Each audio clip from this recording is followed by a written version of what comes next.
But we'll take the cushion that we got and the quick outing from Troy and now recycle him. It doesn't mean it'll be 5 days until he pitches again.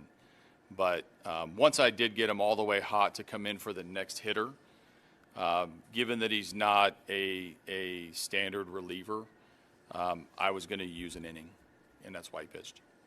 You've seen Hunter Brown several times in the past few years. Does it surprise you at all to see him have kind of a breakout year that he's having? No.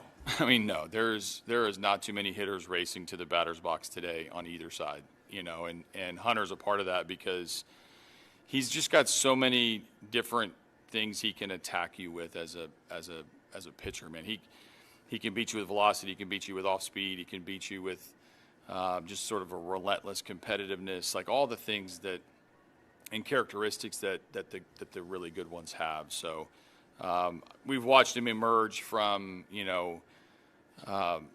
trying to find his way to playoff starter to now Cy Young candidate in the span of a really short learning curve. So pure high-end stuff with, what looks like from the other side an intense competitiveness and some performance to back it up. I mean, he's a tall task for anybody. Yeah, right and left aside, how do you think Brown and Skubal compare as pitchers?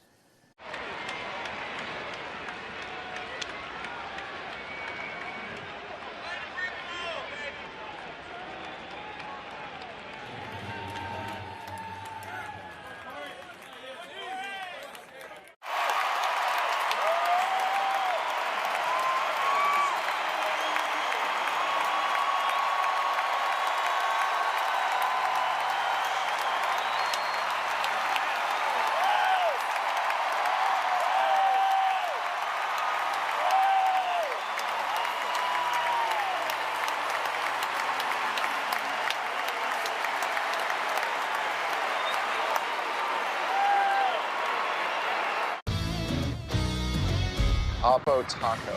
I'm going to guess it's an opposite field, upper deck, maybe something like a... Yeah, home run to the opposite field. You got it. This is a good one, a hack. I don't know. I mean, is it the same as like the layman's term hack, like a bad chef? You've guessed correctly. Okay. Someone's a hack, someone that's just nailing it in. Yeah. They're not putting their heart into it.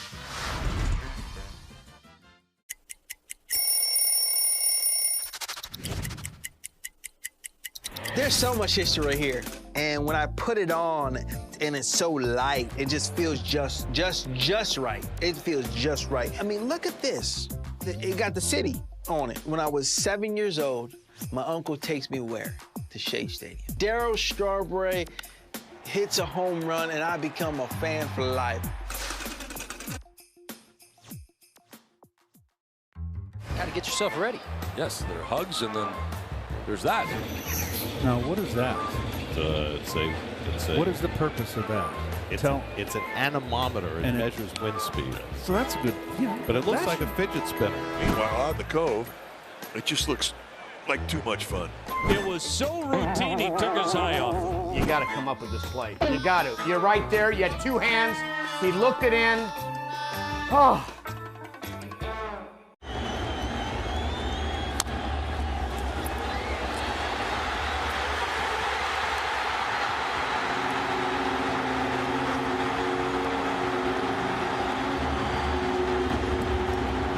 Important, but not necessarily getting the last 3 outs, and he's been very adaptable to that. So I see what makes him tick. I see the calm heartbeat.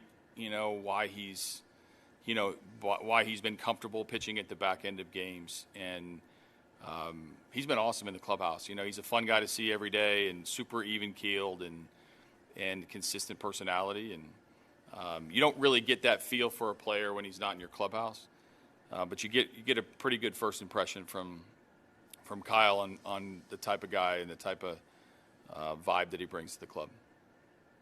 You saw Riley gets the home run. He comes through the dugout. The first thing he does is go give a quick hug to the hitting coaches there. That felt like a kind of a quintessential Riley.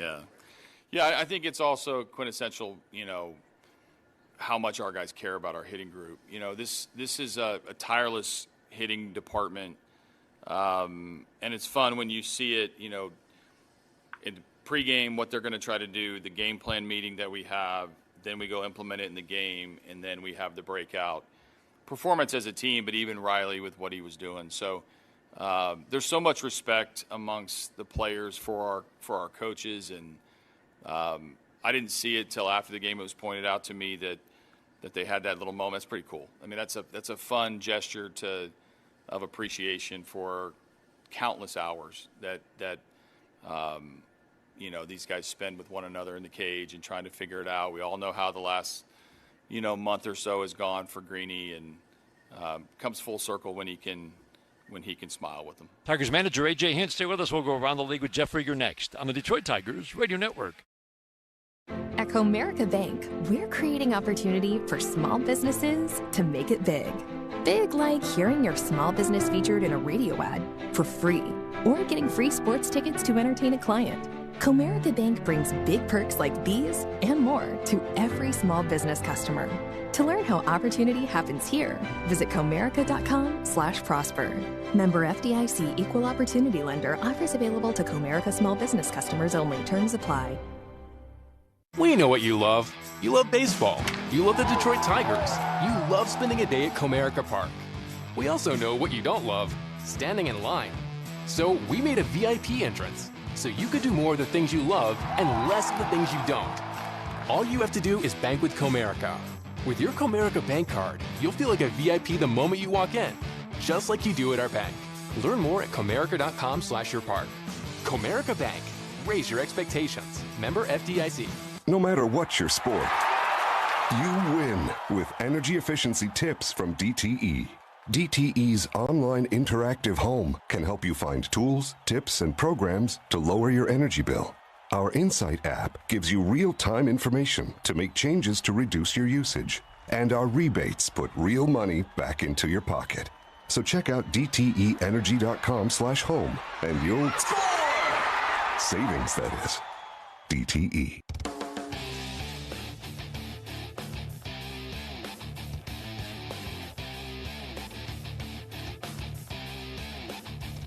Jeff Rieger with Around the League from the 1-800-CALL.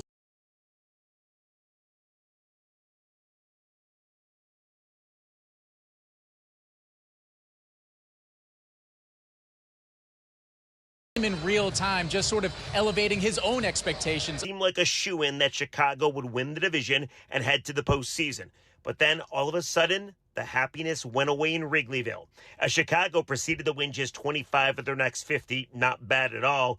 But the Brewers did the complete and utter opposite, winning 40 of their last 49. Insane. And they won again yesterday in game 1 of a double dip against, yep, you guessed it, the Cubs. Third inning scoreless game, Bryce Terang stepped to the plate, giving Milwaukee all they would need, one swing of the bat. Fly ball to left, got some carry to it. Casey's back, looking up, and Terang goes deep again. The power surge of Bryce Terang, his 13th home run, and the Brewers strike first. Terang, more like Terang out to left field. Oppo Taco. Brewers win at 7-0, and after trailing the division by 5.5 games in mid-June, they're now running away with it. And then there's the Cubs, who are not in bad shape at all. They're still in possession of that top wild card spot in the National League, but it does have to be a tough pill to swallow, coughing up the division to their arch rival. Around the league from the 1-800.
Make your voice be heard. Exercise your democratic right. Keep the votes coming. And also drop us a comment, a.k.a. bring the noise on X at BetMGM tonight. Again, on X at BetMGM tonight. Right now, I'm bringing my esteemed colleague, the one, the only, the sensational Ryan Horvat. And Horvey, we've been trying to handicap exactly what Shane Steichen was going to do at the quarterback position in Indianapolis. Well, the question has officially been answered in the quarterback battle between Daniel Jones and Anthony Richardson. He is not going with the former top 5 overall pick in A-Rich, but siding with Daniel Jones, making that official that he will start week 1 against the Miami Dolphins. And he also doubled down and said he is the starter for this season. Now, that could be a heaping pile of BS, but what are your thoughts on Daniel Jones getting the gig? And I will set a over-under on number of starts for Jones this season, and I'm going to set that number at 10.5. So give me your answer on that and your general thoughts of who is going to be under center for the largest chunk of the year there in the Circle City. Yeah, it's too bad that we didn't bet this market, right? Because we both figured that it would be Daniel Jones week 1, right? Yep. Just because I think he's the better option to run the offense, simply because he's the more accurate quarterback. Anthony Richardson, again, I mean, he still, I would say, has the higher ceiling, just because he has all the physical gifts, except for the fact that he's just not accurate. And I know a couple years ago we said the same thing about Josh Allen, but you can't even compare the quarterbacks, man. I mean, hell of an athlete. Maybe there will be some packages for him, especially in the red zone on the goal line. But I would take the over on 10.5 starts for Daniel Jones. And, you know, this, I got to be honest, though. If I'm a Colts fan, I am not excited. You know, I'm excited maybe about hey, there's a good chance we might have a 4 or 5 win team on our hands, and then we're drafted in the top 5, and we could get our quarterback next year. Whether it's, you know, Cade Klubnik, Lenora Sellers, Carson Beck, any of those guys, but it's just hard to get excited about Daniel Jones. Even the season, what was it, 2022, where he starts all 16 games for the Giants, year 1 for Brian Daboll. That year I bet the over on the Giants, man, and I figured Saquon was going to have a big year, but even that year, you know, you could say, well, Daniel Jones quarterbacked the team to a playoff win. Look at the numbers, though. 15 touchdown passes to 5 picks.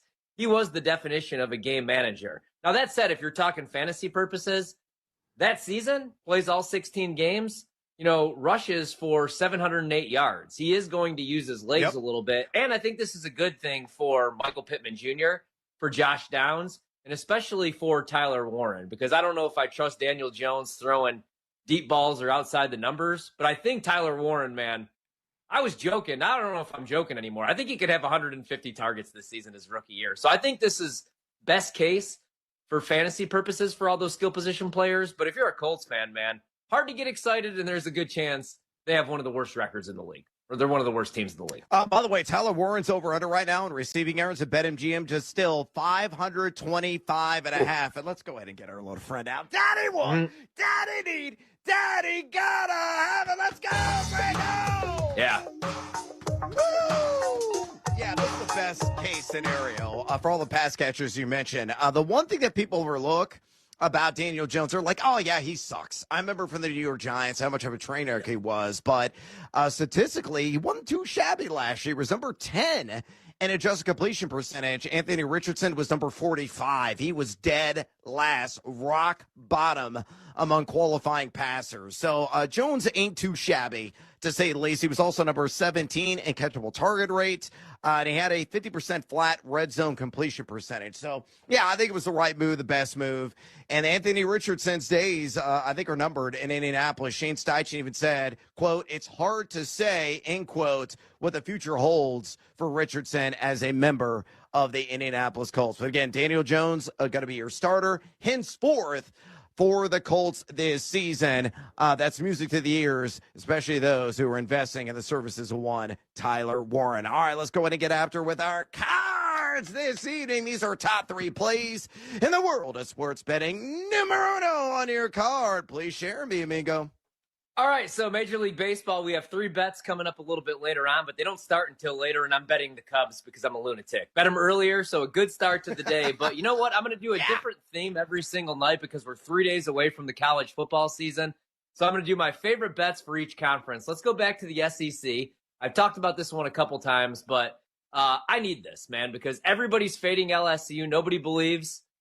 I think they win 9 games. So I'm going to go over 8.5 wins. Huge year for Brian Kelly, 29-11 at LSU.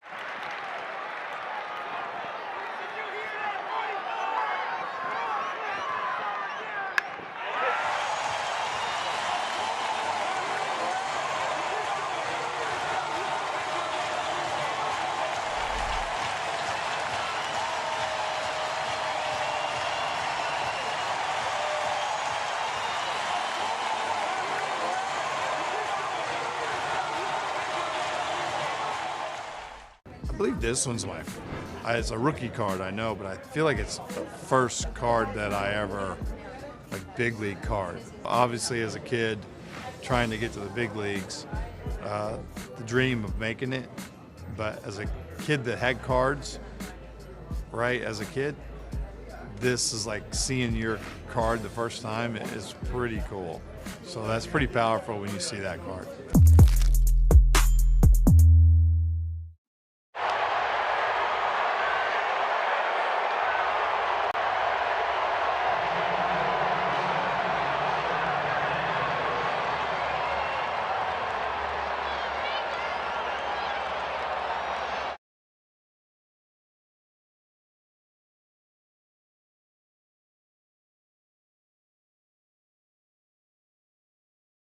Milwaukee numero uno, so polar opposites in that category. Again, a repeat, same game parlay. Brewers plus 1.5 run line, game under, all total of 8 plus 104 there at BetMGM. Numero dos under your card. What else do you got? All right, this is...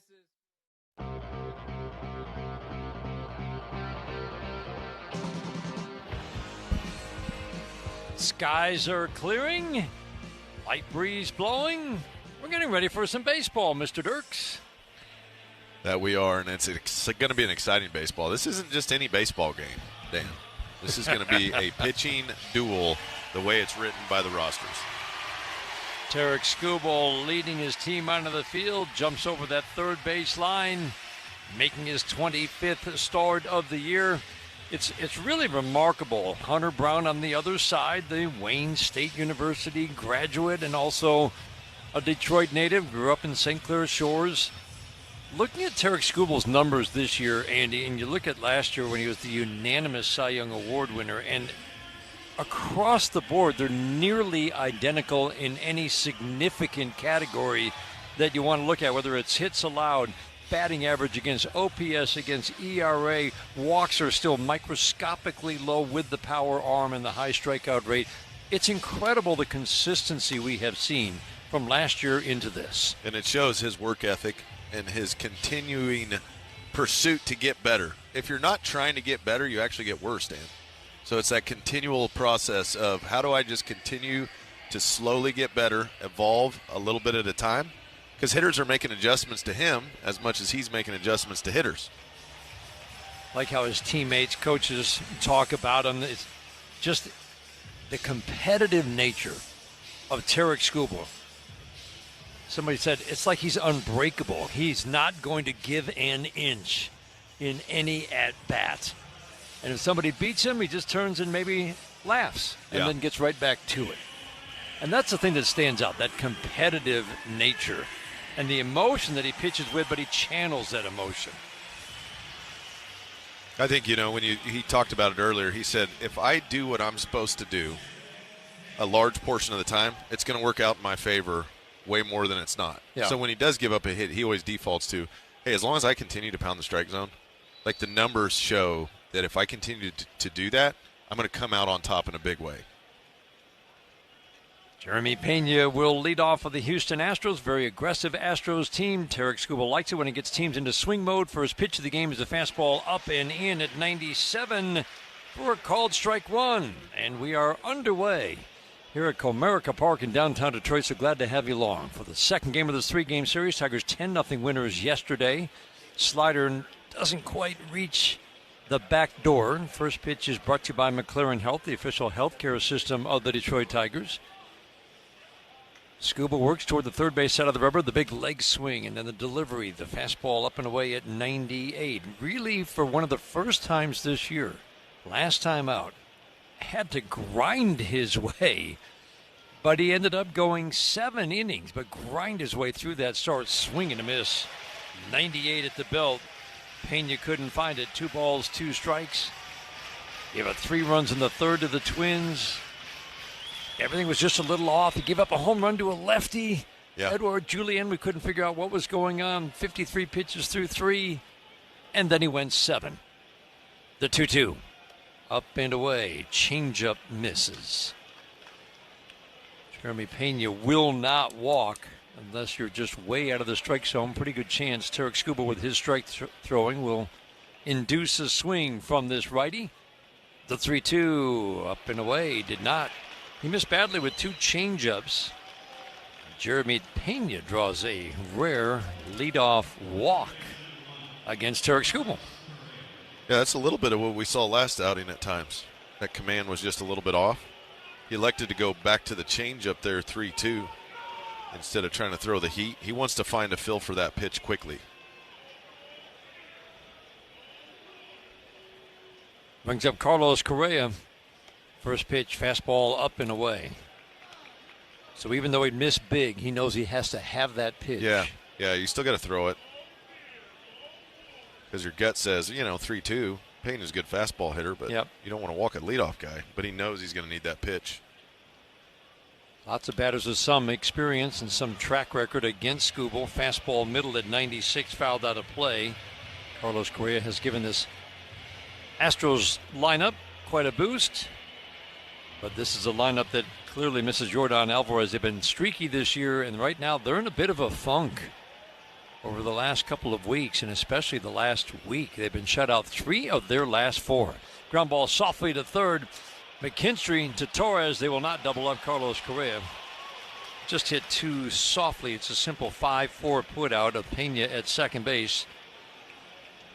1 out, 1 on for Jose Altuve. He's got some numbers against Tarik Skubal, 4 for 11 in his career with a home run. Another free swinger, too. Jose Altuve will swing the bat when he gets into the box. So it'll be interesting to see how Tarik Skubal continues to navigate this lineup. Got a ground ball there on a breaking pitch to McKinstry. How many fastballs early will he throw? Swinging a soft ground ball to third base to McKinstry, down to Torres 1. This time, turn the double play. 5-4-3, McKinstry to Torres to Torkelson. Altuve swings at the first pitch. Inning over. We'll go to the bottom of the first inning. Scoreless, Tigers and Astros, game 2 of a 3-game series. This is the home of Detroit Tigers baseball, presented by Meijer. This is your sign to get a large 2-topping Crazy Crust pizza for $6.99. This time can't get it, and neither could the fan. Boy, that's when you don't wear flip-flops. Caminero strikes out, and the bat gets a 7.5 on the distance. But it's stuck to the landing. That's poked and that hits the umpire. The ball is in play, and it's a base hit for Frazier. Roberto Ortiz did what he could to try and get out of the way, couldn't. Took the wrong direction. He just didn't know which way to go.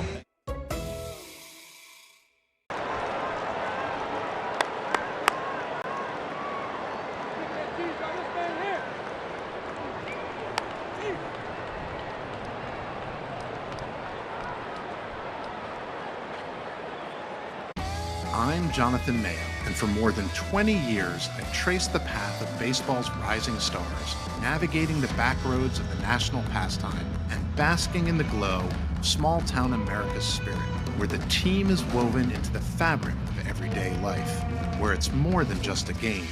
It's a celebration of the people, the traditions, and the culture that give these places their soul.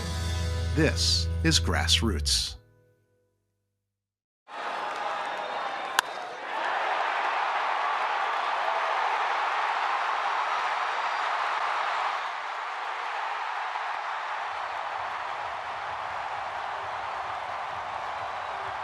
Wash Smart Unlimited membership, the official car wash of the Detroit Tigers.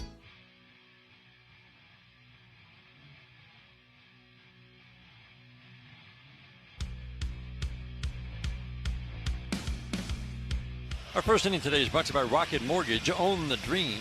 And today's game brought to you in part by Northville Lumber, the official lumber yard of the Detroit Tigers radio network. A walk and then a double play. Tarik Skubal faces the minimum 3. Tigers now get ready to face the 26-year-old from Detroit, Michigan. Grew up in St. Clair Shores, Hunter Brown. Yeah, this guy's been a real nightmare for hitters throughout the entire league this year, Dan. Righty comes more over the top than about anybody in the league, but that fastball, it rides up, it plays up, and he throws 2 varieties. The four seam and the sinker about over 60% of the time. He's got a good curveball and changeup. Make him be in the zone and attack that heater. Keith at the plate, first pitch, fastball for a called strike. And get on top of it, because you'll see they will foul it off. So many guys swing under it, foul it off. Swing under it, foul it off. Brown works middle of the rubber. The strike 1. Changeup misses down. So to lefties, it's the curveball, changeup, fastball, the four-seam fastball, almost exclusively, almost 90% of the pitches to lefties. And he has shut down lefties and righties almost equally well. Changeup bounces. The good hitters count for Colt Keith. Lefties have hit 180 with a little power. Righties have hit 209. No power. And one of the things you notice, there aren't a lot of numbers that have been jumped markedly for Hunter Brown from last year. Fastball strike on the black. But what you do notice, you said it, he pitches off the fastball. His four-seam fastball has gone from being an okay pitch that got hit occasionally last year to being one of the best pitches in the game. In 1 year. The 2-2.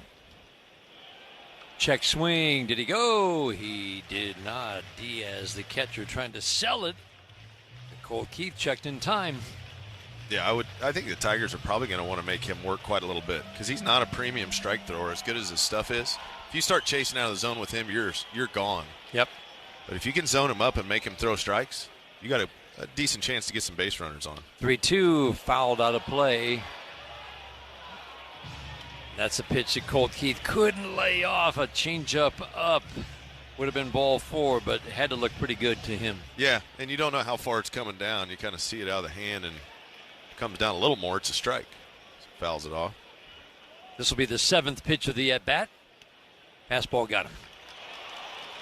At the knees on the inside corner, absolutely froze him with a 96-mile-an-hour fastball. So the numbers for Hunter Brown, 24 starts, 10-5 with a 2.45 ERA. Opponents are hitting overall 190 with a little bit of power, not much. Walk rate just above 2.5 walks per 9 and a strikeout rate at 10 per 9. He's gone 6 innings or more, 16 starts, 7 innings or more in 5 of the 24 starts. Gleyber Torres batting, swinging a line drive, base hit into right over the glove of a leaping Christian Walker. Fielded by Cam Smith. Gleyber Torres with a sharp single to right field. It's a good way to start it off for Gleyber. After a nice long at bat from Colt Keith, Gleyber gets a fastball down the middle. It's a line drive the other way. That's classic Gleyber Torres swing right there. But you get some base runners on, you force them into some longer at bats, get some hits to drop. That's how you wear down a premium pitcher. You do have to hit them, though. Yeah, if he's in the strike zone with that fastball, you have to do damage. Kerry Carpenter takes fastball middle. You see the Tigers' approach. Yep. They want to be patient with him. They want to get his pitch count up. They know the status of the bullpen. Yep. It's worn out. To give you a feel of the difference between the first pitch strike throwing rates of these two starters tonight, the strike 1. Swinging a foul past the screen, knuckle curve in the strike zone. League average just a tick over 60%. 6 out of every 10 pitches a first pitch strike. Tarik Skubal's at 70%. That's elite. There are very few in that category. Hunter Brown is at 56%, and that is about as low as you will see for a starting pitcher, period, much less one who is as good as Hunter Brown in. And the one thing you notice, Andy, when the at-bat starts 1-0 versus 0-1, that's where opponents have done some damage against Hunter Brown. They draw walks, a few extra base hits, but it's a big difference between how it starts 1-0 versus 0-1. Carpenter takes a fastball up. And you've seen what he's done. He's just pouring fastballs down the middle of the plate. The Tigers are going to make him work. You can tell right out the gate what the game plan is for the Tigers. Brown works middle of the rubber, sets, holds a glove at the belt. Little flip over to first. Gleyber Torres stole 4 bases early. He does not have a steal since the very early weeks of the season. Feels like, kind of like last night, the Tigers might send anybody against Hunter Brown. He does not hold runners well. Neither catcher behind the plate has an especially strong arm. The 1-2, swinging a foul over the screen. Colt Keith stole his first base of the year because Arguetti was slow to the plate. Caratini behind the plate last night, and it was not a strong throw. This is good, though. Colt Keith saw 7 pitches. Kerry Carpenter will see at least 5.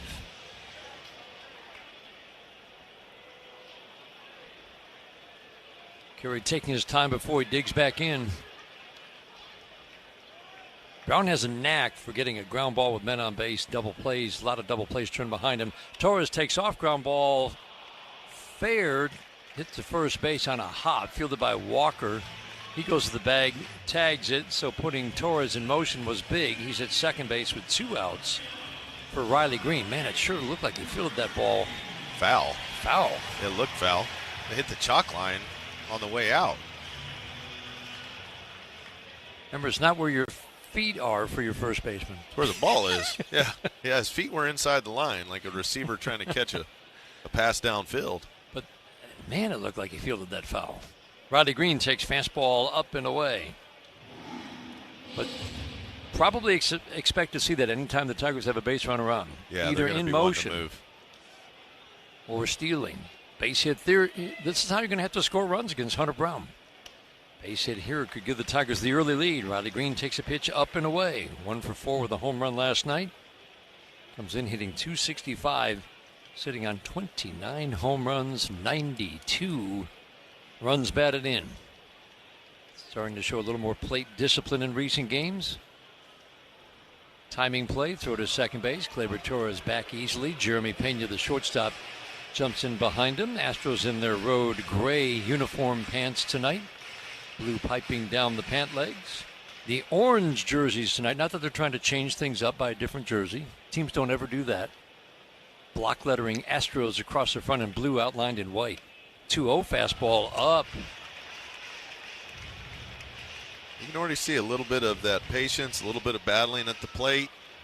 Get a knock. You see how it can throw a pitcher off of his rhythm.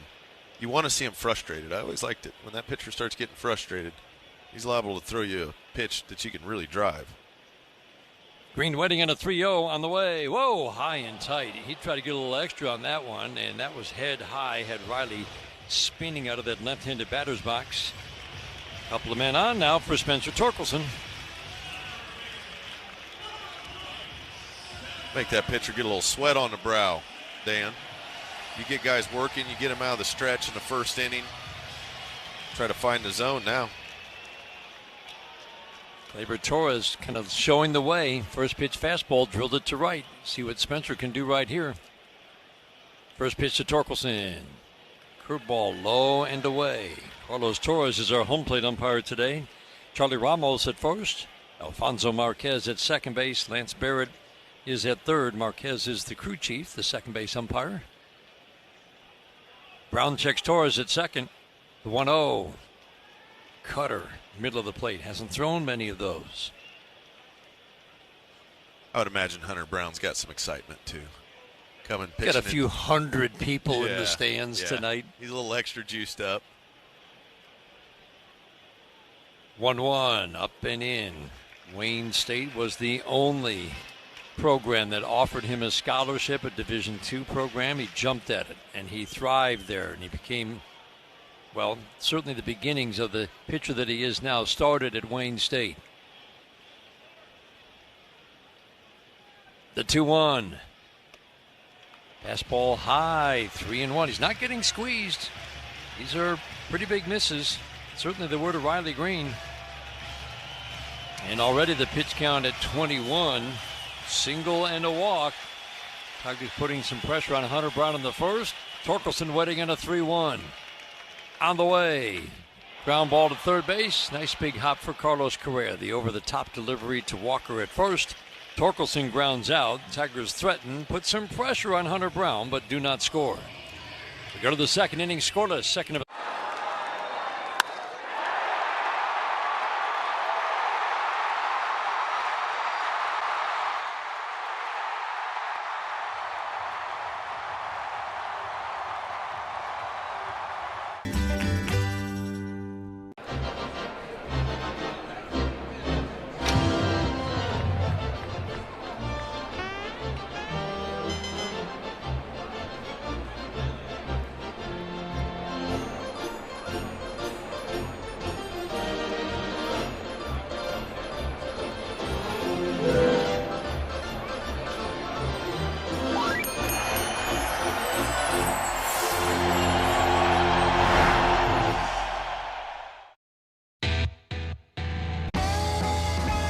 Gosh, we've gone to Sea Dogs games since we were kids.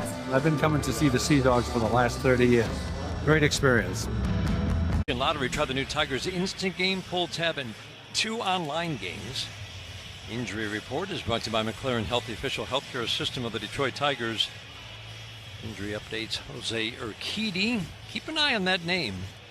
Former Houston Astros starter, coming back from Tommy John. Tigers signed him through next year with an option for next year, I believe it is. But he is slowly making his way back. Been used an inning at a time, and then last time out he went 2 innings at a time down an A-ball. But the problem with A-ball hitters, they're just up there swinging. Fly ball to center field off the bat of Christian Walker, deep and playable. Wenzel Perez, top of the wall, makes the catch. Wow!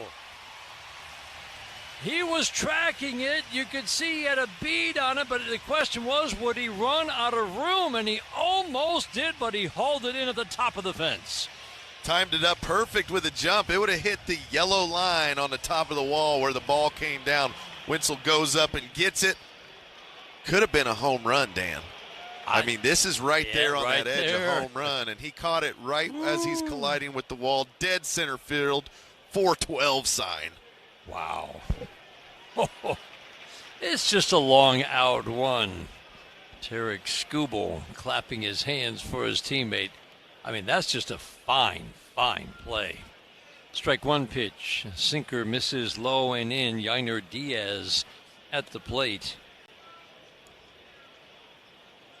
Walker jumped on that first pitch. Got a fastball, drilled it. The 1-1. Swing and a miss. There's the changeup. The swing and miss changeup.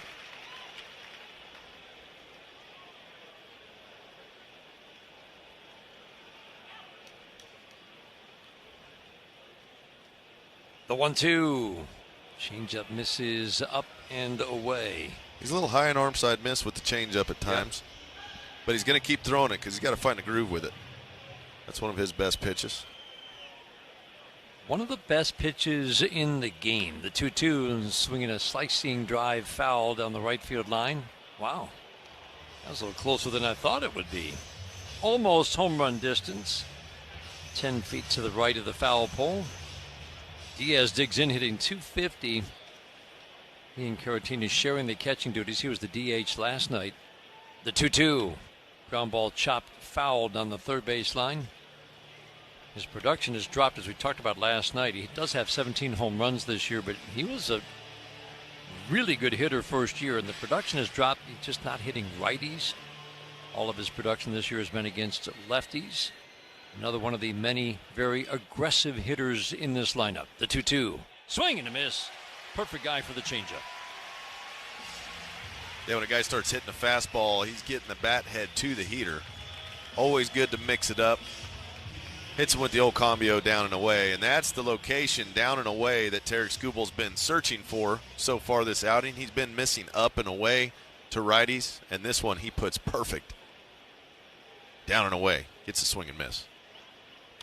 2 outs. Ramon Urias, traded from Baltimore to Houston, swings at the first pitch from Tarik Skubal, fouls it out of play. 97-mile-an-hour sinker to start him off. Tarik Skubal didn't get his first strikeout until the 4th inning in Minnesota. We're all kind of looking at each other like, Everything okay? Well, they were hitting his off-speed stuff. They were hitting it. They were waiting on it. They were kind of setting. They got a couple knocks on the changeup and the slider. 1-1, swing and a miss, slider on the back door. And then he abruptly, after about 3 innings, started throwing more fastballs. And they were in trouble. It's almost like they game planned to set off-speed a little bit against him. And he admitted he was a little out of sync. Didn't have kind of that rhythm feel, and something is wrong with Ramon Urias. After that swing, he was taking a moment. I thought he just called time, but it clearly maybe hurt something on a swing. Yeah, kind of contorted his body a little bit.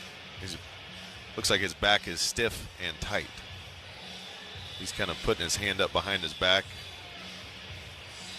It's just a rock-solid utility infielder. As he gets 300 or so plate appearances with Baltimore, but can give you a good at-bat. Yeah, he took a big cut, fell across home plate. Nothing obvious. He might have just wanted a little extra time. You know? Maybe there's a little twinge. There's definitely a little twinge in the lower back. I'm feeling a twinge. Yeah, I got a little twinge. And I also need another minute. Yeah. Can you bring an ice pack out here while you're at it? A little umbrella beverage. Now he digs back in.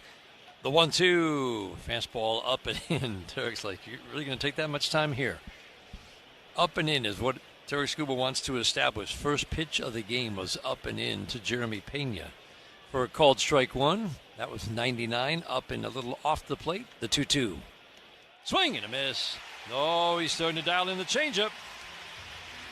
That's Diaz the spot. struck out on the changeup. Urias strikes out on the changeup.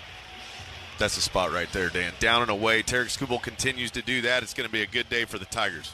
1, 2, 3 seconds. Thanks to some fine defense from Perez and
to nonprofits supporting Michigan kids.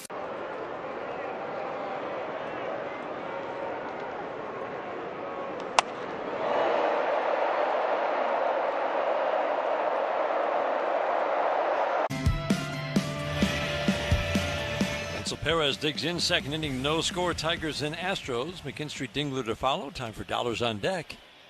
So Zach McKinstry gets a hit this inning. Northfield Lumber will donate to Detroit Blightbusters. Northfield Lumber is Michigan's oldest business, largest Trex decking dealer. First pitch curveball, a beauty on the outside edge. Wenzel Perez I think that was a home run. What do you think? Off Yeah, I think Walker? it would have been. Yep. Jumped up right at the top of the wall to take it looked like a home run away from Walker. Fastball outside. 1 ball, 1 strike. Wenzel had a little tough stretch from June into late July, and now he's just cruising. Not cruising. Ground ball, base it into center field. Just putting together a string of really good at-bats. Last 18 games, And Andy, the way he's doing it, last 18 games hitting .350 with almost as many walks as strikeouts. 8 of his 20 hits for extra bases, including 3 home runs. Just quality at bat from both sides after quality at bat. Yeah, he's figured out how to be very simplistic at the plate. He doesn't have a lot of body movement, short swing, and he can hit every variety of pitch. And he's going to be off with one of these next few pitches, you would think. Hunter Brown delivers a fastball high and away, 94 up and away to Zach McKinstry.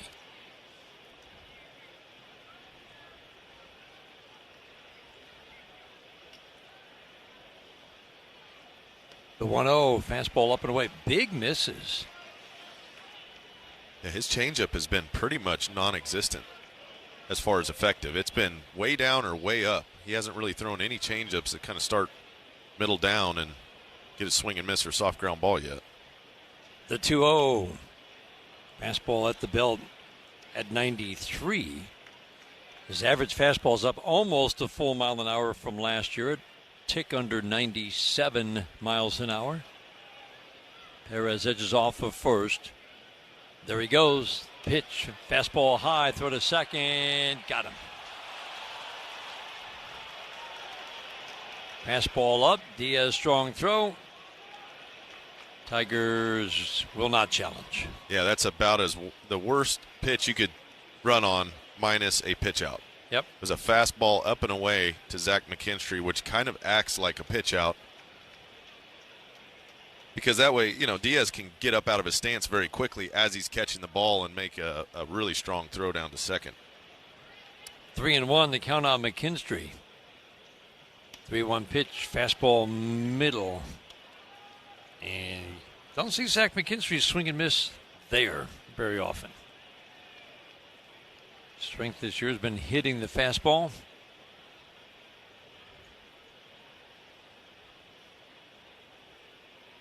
The 3-2. Swinging a foul back to the screen. Good long at-bats early against Hunter Brown. Disastrous start last year, which is going to be his first full year in the major league rotation, but through the first 6 starts, he had an ERA near 10. Question was, would he go down to the minor leagues? What were the Astros going to do with him? 3-2. Swing and a miss. Sinker running away from McKinstry, 7th pitch of the at-bat, a strikeout. Second strikeout for Hunter Brown. That'll leave it to Dylan Dingler. After those disastrous first 6 starts, it was really, I mean, it's one of the greatest turnarounds you'll see. But Hunter Brown made 25 more starts with a .250 ERA. Curveball for a strike to Dylan Dingler.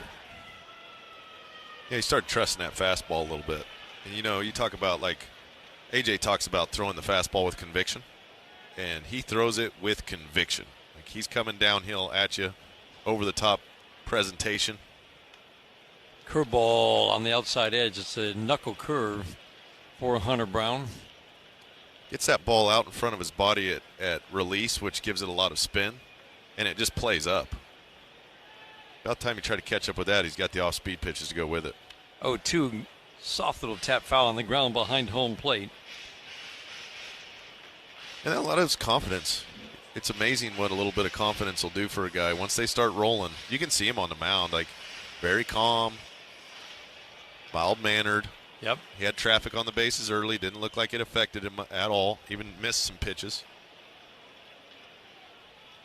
The 0-2 is swing and a miss. Well, he started to dial it in after some misfires, some big misfires in both of the first 2 innings. He strikes out Dylan Dingler on a nasty curveball. 3rd strike.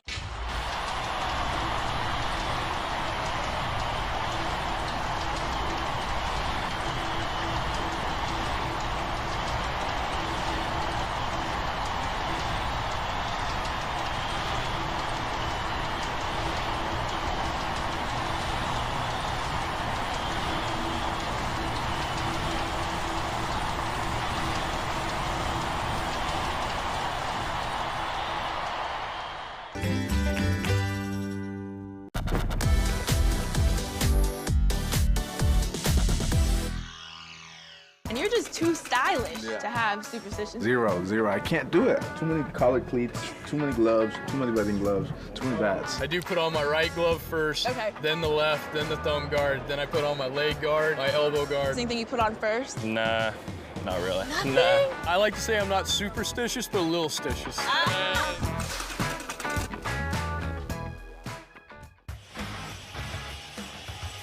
Third Inning today is brought to you by Mastercraft Heating, Cooling, Plumbing, and Electric. For fast service and the best price, choose Mastercraft. Well, pretty neat today. Big announcement from the Detroit Red Wings. Another number retirement. There haven't been many. In Red Wings franchise history, it's a pretty special honor. They announced today that number 91, Sergei Fedorov.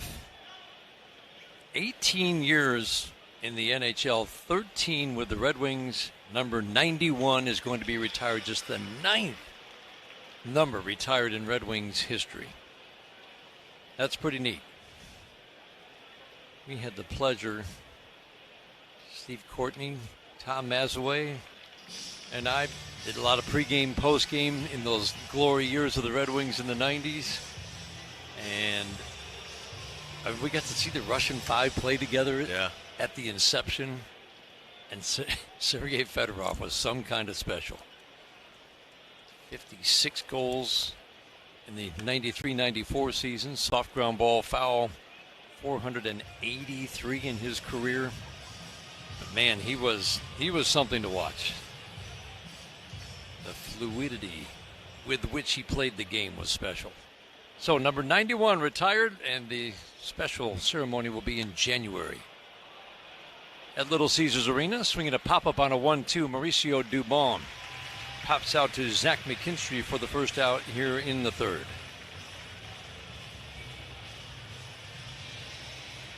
Yeah, those teams were fire. Those Red Wings teams. Like they were so good. I used to play on the video game, and I'd always just pick the Red Wings even when I was in Kansas because I was like, these guys are amazing. Fastball away. So it even reached all the way down to Kansas. No, they were a big deal even in Kansas where we didn't even play hockey.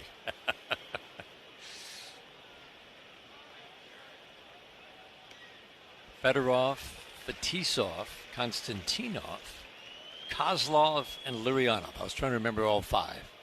But when they took the ice for the first time, it was just electric.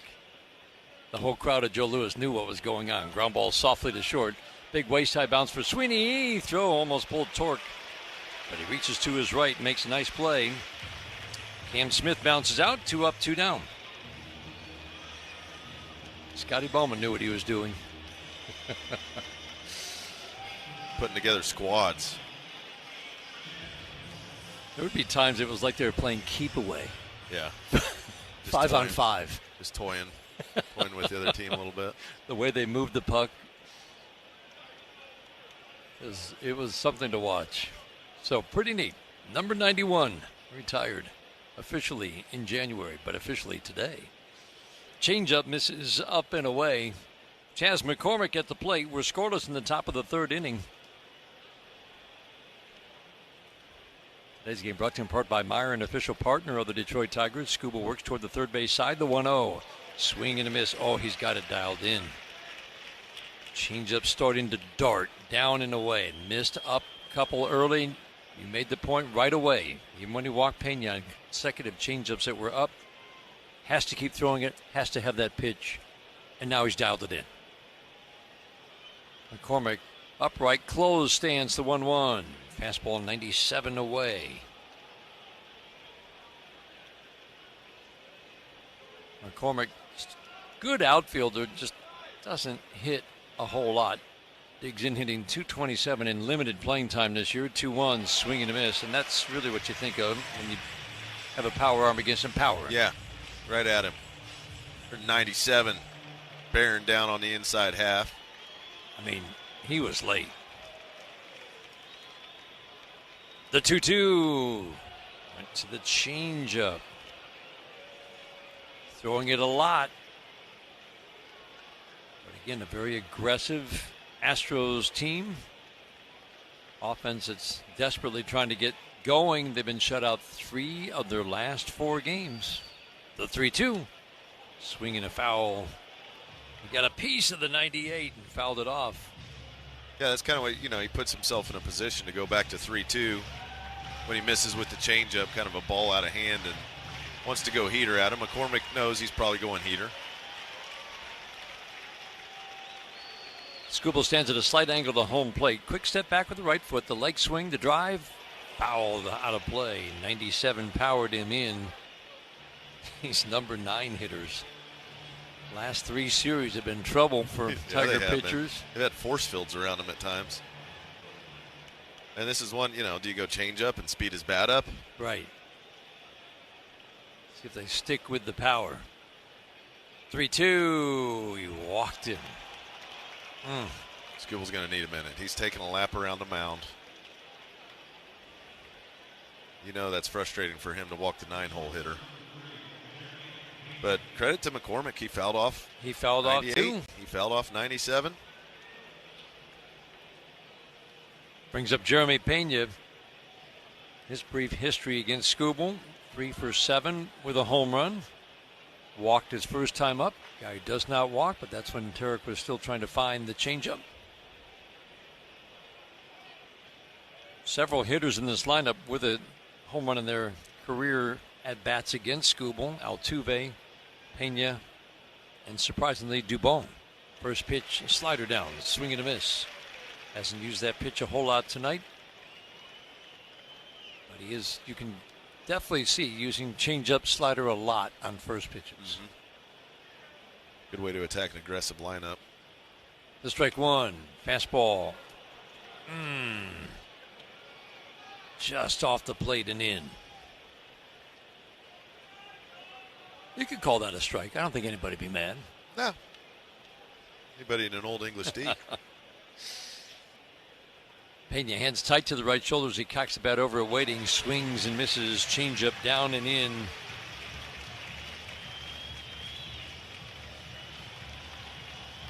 Torres at second, shades up the middle. The outfield plays Pena to pull, having an outstanding year. Digs in, hitting .310. All the numbers are up for Jeremy Pena this year. Big improvement has been hitting righties. He hits lefties. Big production jump against right-handed pitching this year, and it's easily his best year at the plate. It's a tough out. Free swinger, waiting on a 1-2. On the way, swinging a line drive, base hit into left.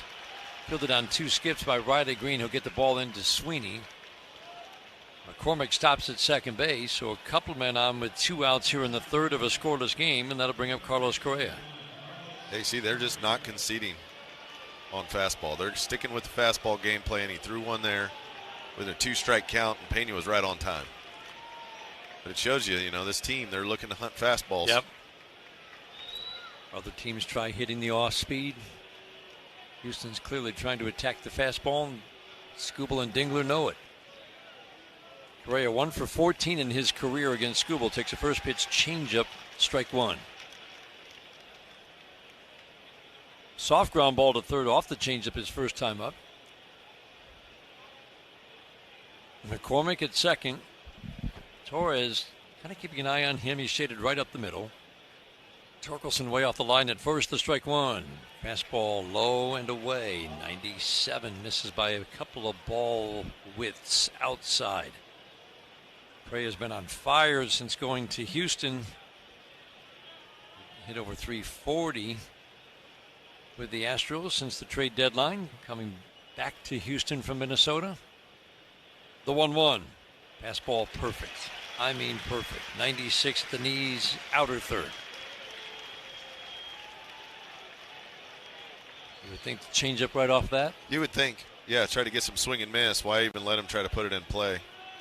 Good changeup down and away. Good idea. Skubal sets, holds glove at the belt. The 1-2, swing and a soft tap foul on the changeup. Same spot, down and away. That's about a perfect pitch. It just, Gray's got long enough arms he could reach out and just foul it off on the pull side. You put it in play, usually it's going to be very softly in play.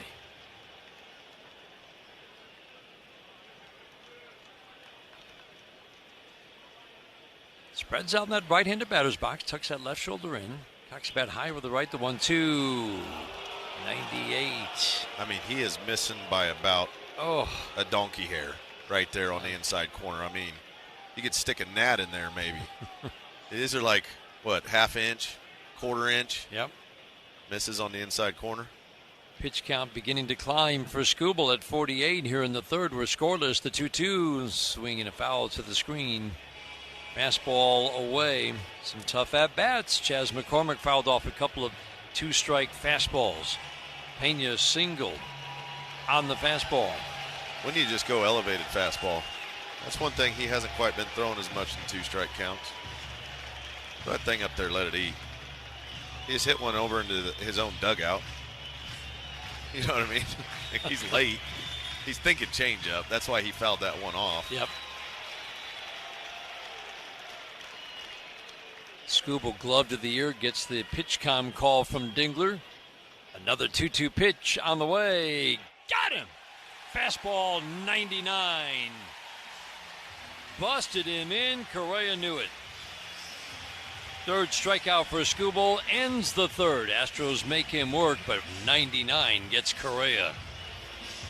We head to the bottom of the third inning, scoreless. This is the home of Detroit Tigers baseball, presented by Meyer. Tiger fans. This time can't get it, and neither could the fan. Oh, yes, we don't wear flip-flops. Caminero strikes out, and the bat gets a 7.5 on the distance.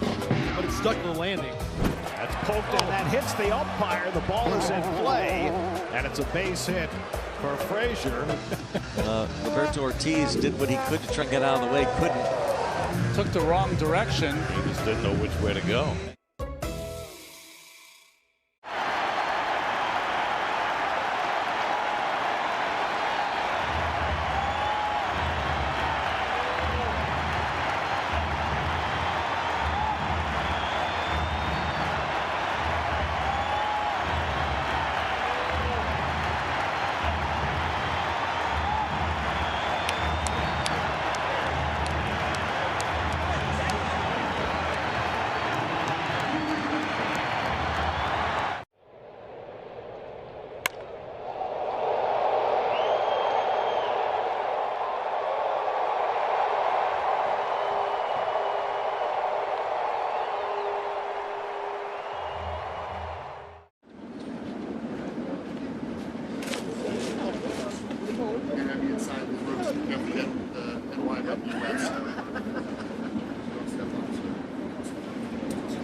Well, this is a World Series card. Everybody said, you know, what's it going to be to pitch against Sandy Koufax, who's a dominant pitcher? I said, I hope I don't embarrass myself. And I didn't. You know, pitched my first shutout ever. We won 6-0, and my parents were there. My mom was afraid of heights, so she was in the upper deck. She had to come down and trade seats with somebody so that she could actually watch her 20-year-old son pitch a shutout in the World Series.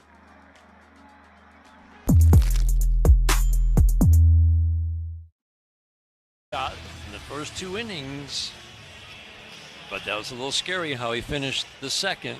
Curveball started snapping some off. He has nothing but success in his career facing the Tigers, at least the last three starts going back to last year. First pitch, fastball high and tight at the belt, gets a called strike on Trey Sweeney. 9-1-2 hitters, Sweeney, Keith, and Torres. Here in May of last year, 5 innings, 1 run, no walks and 7 strikeouts. Next month in Houston, curveball. Oh, that's a beauty. He's busting that's that out a 12 lot more, to too. 6. That's a little hammer time. Ooh. And that's what you can throw when he throws from that high arm slot.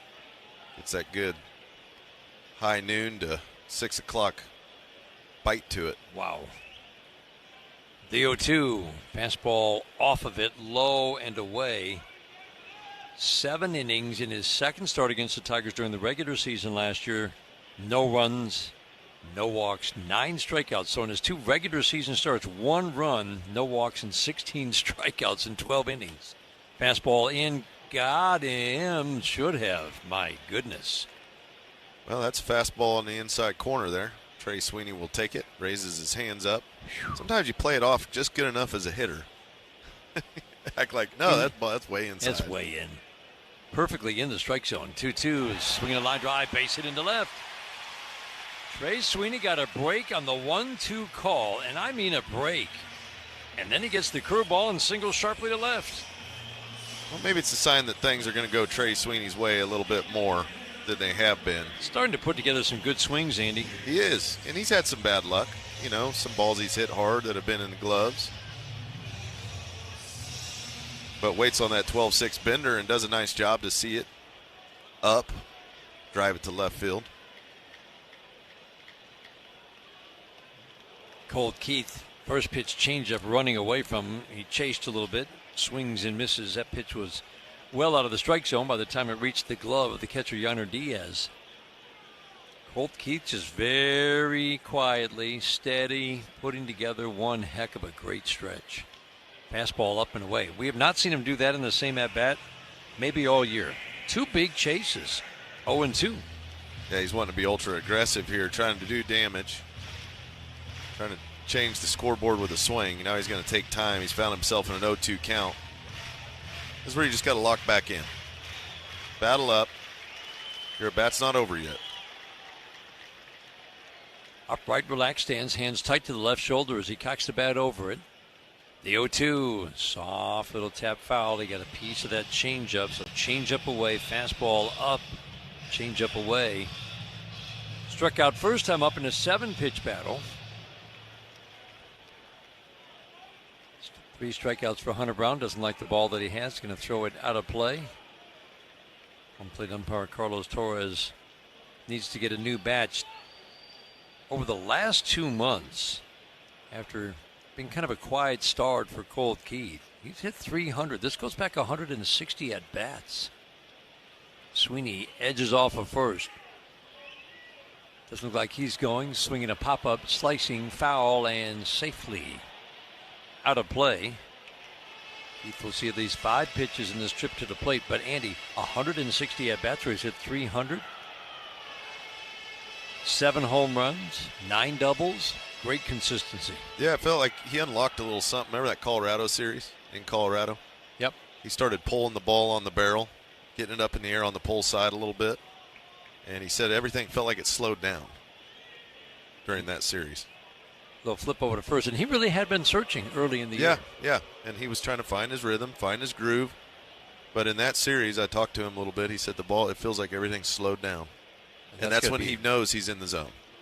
You know, when he's seeing the ball, it feels like the game's not hyper fast to him. Waiting on another 0-2, 5th pitch of the at-bat, swinging a soft tap foul. Somehow he's getting pitches or changeups away, just a piece of them. That's a foot off the plate. It's also tremendous movement on that pitch. Got it to Colt Keith after swinging and missing at that pitch, getting a piece of the last 3. Count still 0-2. We're scoreless in the 3rd. The 0-2, swing and a miss. That's a hammer. Yeah, that's a little Justin Verlander-esque right there. Really is. High in the sky. About time you let it fly, it is way under your bat.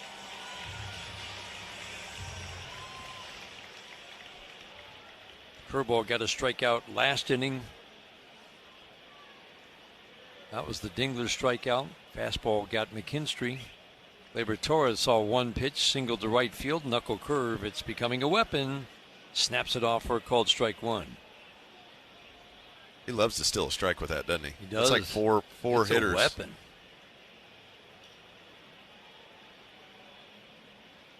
Torres singled on a fastball sharply to right field. Sweeney's going to draw another throw. 19 steals, just 5 caught stealing coming into this game for Hunter Brown. Get the feeling that Wenzel Perez didn't get a good jump on his attempted steal. Yeah, it was a tough pitch, too. It was kind of combo, probably. Sweeney has 3 steals this year. Doesn't look like he's about to go. Pretty cautious secondary lead for him. Gleyber Torres takes a knuckle curve down. It's been a tough stretch for Gleyber last 12 games. 6 for his last 47.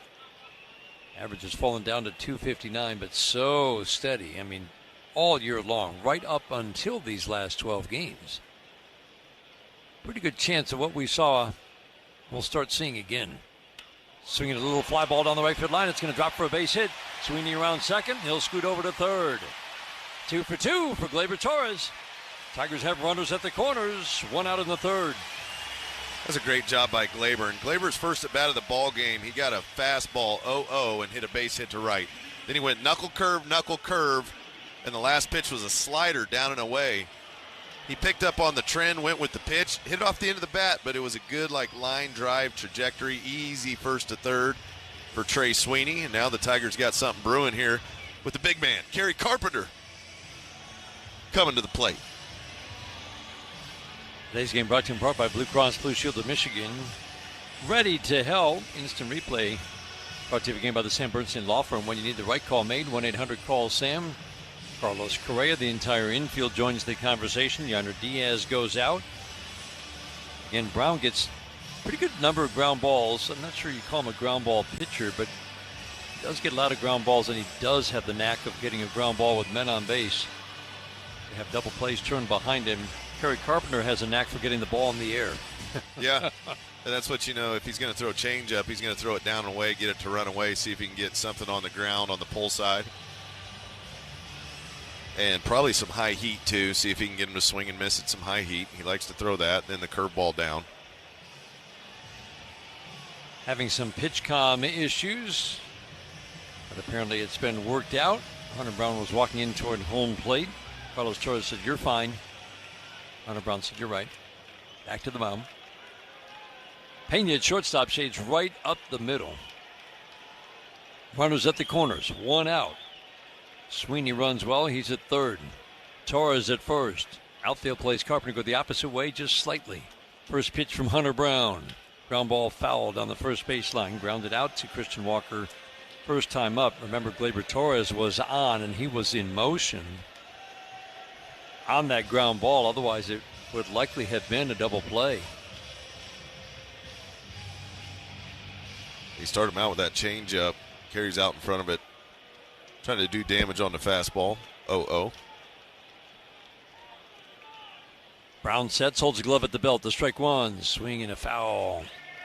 Attacked the fastball, but kind of a pitcher's pitch. That was outer third and up and away.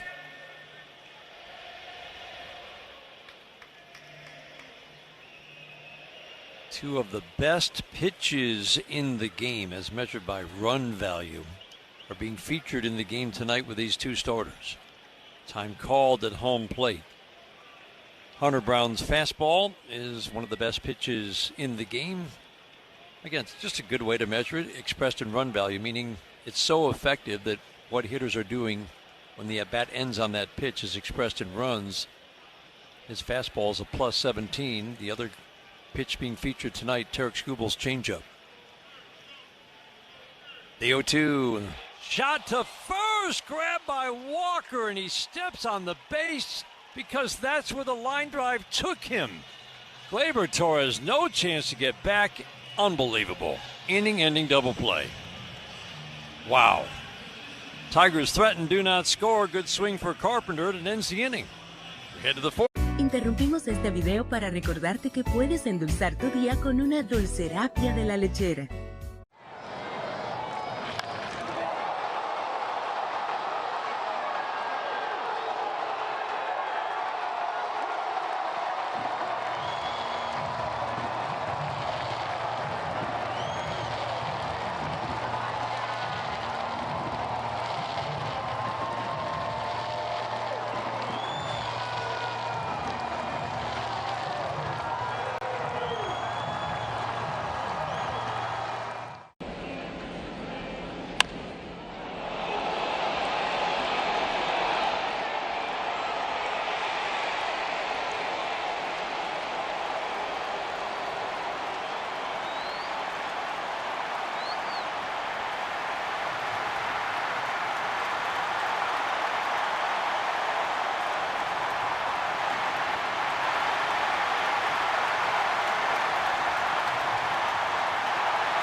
Tigers threaten, do not score against Hunter Brown.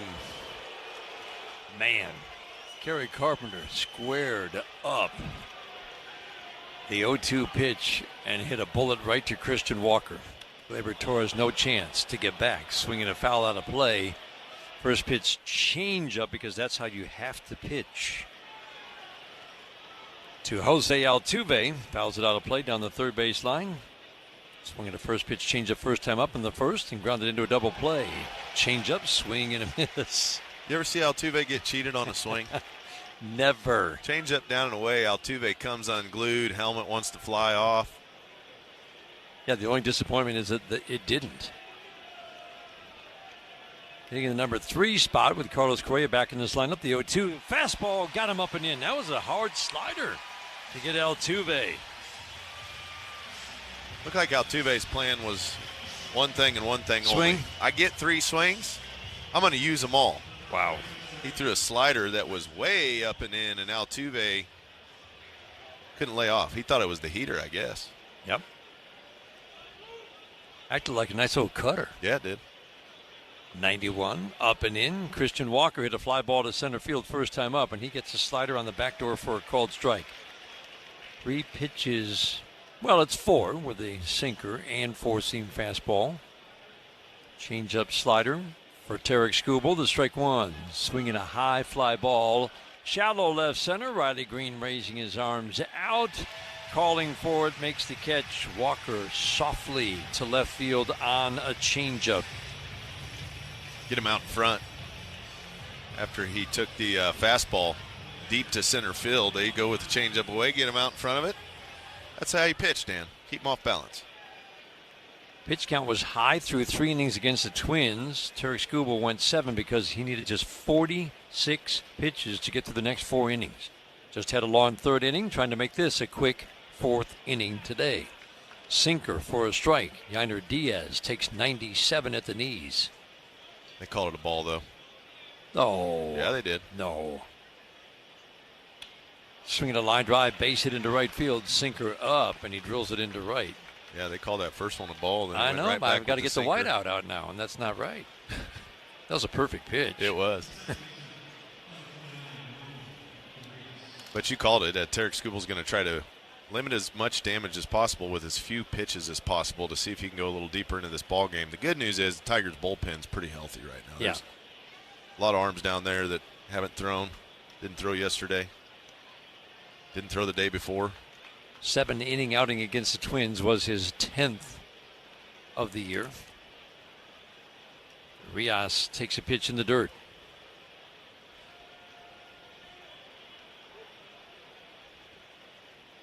Rios hitting .255. It's an aggressive hitter. Got a little bit of extra base pop.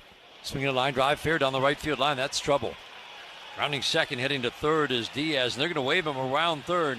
Perez gets the ball to Torres. Throw to the plate with big in time. Got him. Perfect one-hop strike home to Dylan Dingler, who applied the tag on Diaz, sliding in head first. The Astros will challenge. Wow. Bang, bang at the plate. Houston is down to the alcohol. Instant replay brought to you by the Sam Bernstein Law Firm. When you need the right call made, it's 1-800-CALL-SAM. I think he's going to be safe. Yeah, nice relay throw is a one-hop variety, and as Dingler goes to the bag, see if Diaz gets the hand in or not. Looked like Dingler might have just missed the hand as he goes to apply the tag. He did. The He's hand safe. Snuck in. As he swiped. Did he get the arm before? I don't know. That's a great question. I was looking at the hand. Does the glove touch the arm? I don't know if it does, Dan. I don't think so. I mean, maybe missed it by an inch. The good news is this clear and convincing? I unfortunately think we're getting a lot of good looks on our FanDuel Sports Monitor. Yeah, I don't think he got the arm. I don't think he got the arm. He just barely missed the arm, and by the time he got to the body, the hand just might have beat it in. First look that we got from the first base side, I thought it was pretty clear. This is the view we're watching on our FanDuel Sports Monitor. He sweeps the glove, misses the hand. Hand goes under the arm of Dylan Dingler. Wouldn't you agree? Yeah. No, he's safe. Perfect relay throw. Because Dingler, by the time he catches the ball, everybody did everything right. He's just willing to touch anything, to try to tag any piece of body, hand that he sees. The hand was out. His glove was out in front of the hand. And by the time it got to the body, the hand snuck in. They keep showing it, maybe some contact with the hand and the left arm of Dingler, but that would not be an out. Yeah, you can't tag him with a. You can't tag him with your forearm.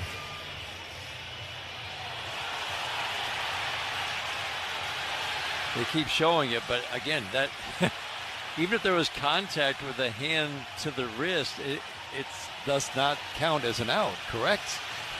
Unless they've changed the rule. They actually have to tag with the glove.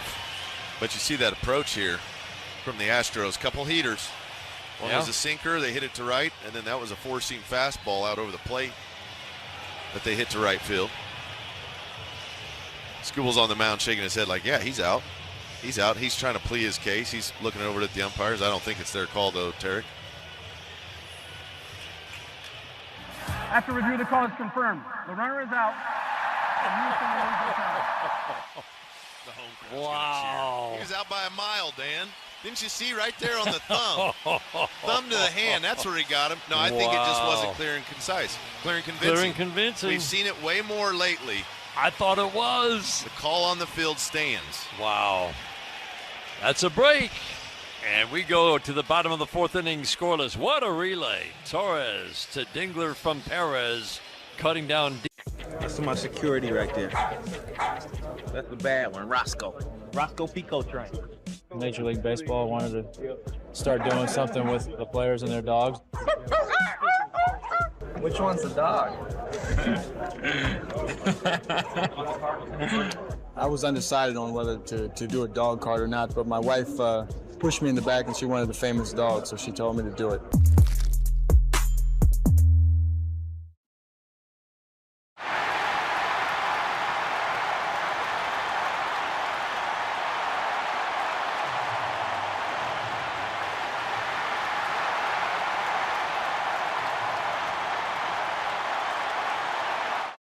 What else going to happen today? Henderson's bat goes flying into the stands on a strikeout. And that's not good right there. See Andy looking at it like, hey, not supposed to be doing that. Yeah, stick to basketball there, right? Oh, no catch. Love to get that one back. Alonso lost the bat as he flung at that high fastball. That's going to keep him up at night. Can't make that catch. You got to keep that clean, right? You got to catch that.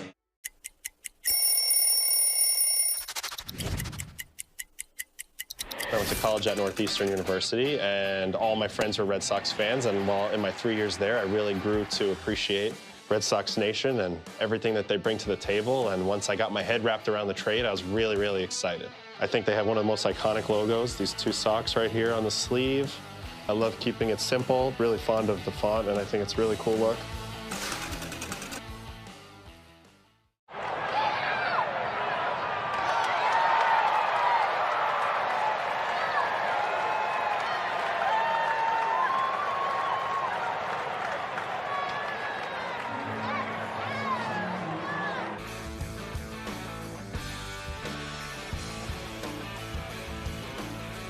Kind of an incredible call, and it went the Tigers' way.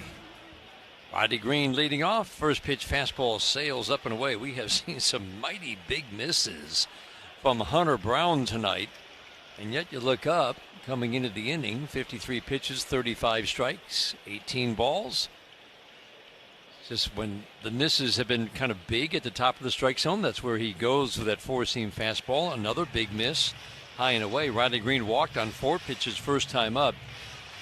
But as much as I wanted to say they got him at the plate, Andy, I thought it was pretty clear the hand got in under the tag. 2-0. Changeup misses low. Hand to forearm contact does not count as an out. Yeah, unless they thought that the thumb of the glove must have just touched the arm or something. But regardless, take it. Take it. Move on. Can't go back now. 3-0. Fastball, bottom rail. Oh, my. Ball 4.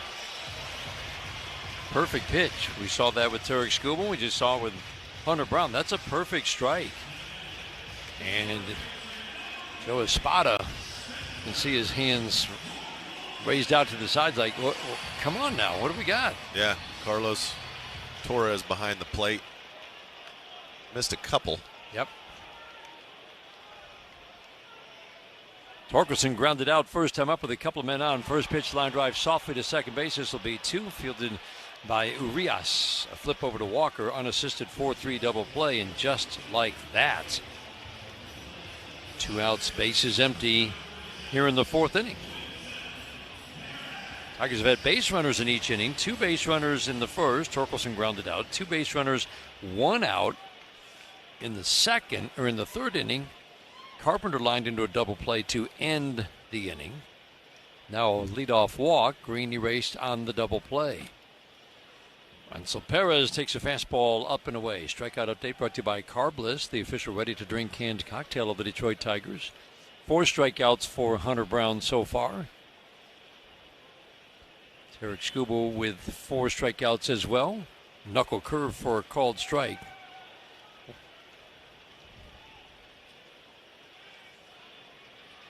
One and one on Wenzel Perez. Left side of the infield shifts to the right. Outfield plays to go the opposite way, just slightly the 1-1. Curveball away. 4th inning brought to you by Wallside Windows, local and family owned, celebrating 81 years as Michigan's leader in replacement windows.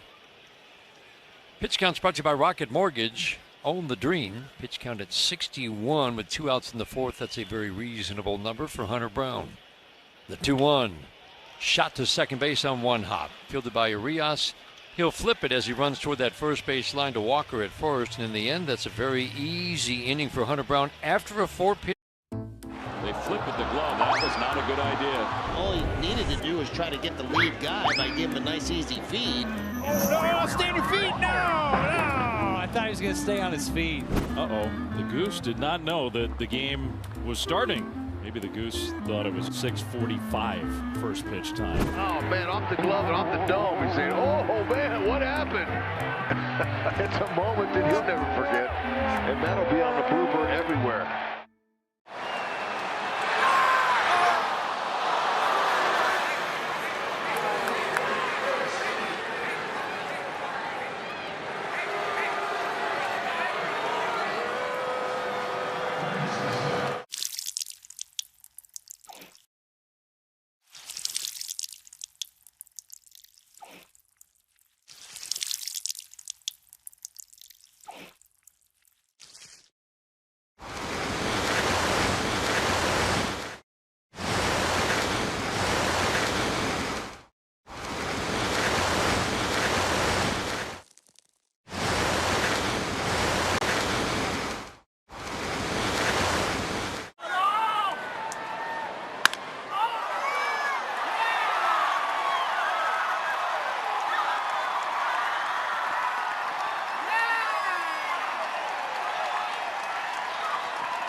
Series of the Astros brought to you in part by Northville Lumber, the official lumber yard of the Detroit Tigers radio network.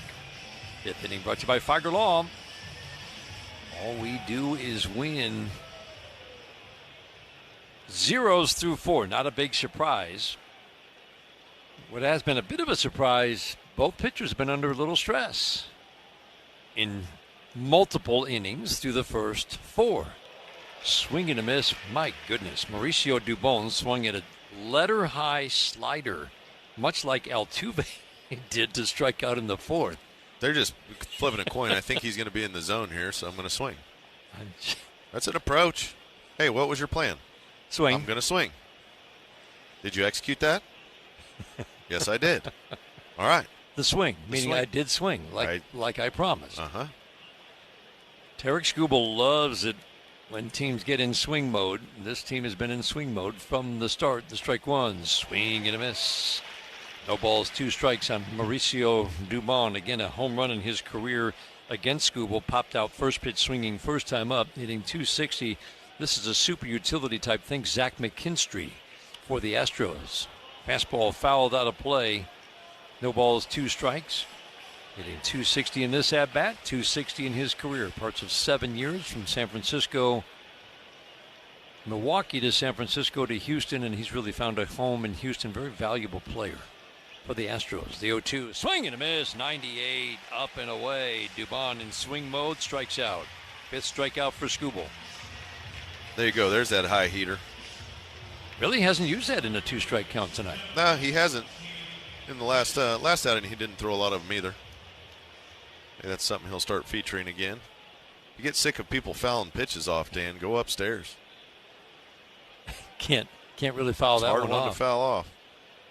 Cam Smith, the rookie, batting. First pitch, slider above the belt, strike one. It's just no bottom rail, extended top rail. And Carlos Torres is hearing about it from the Astros dugout.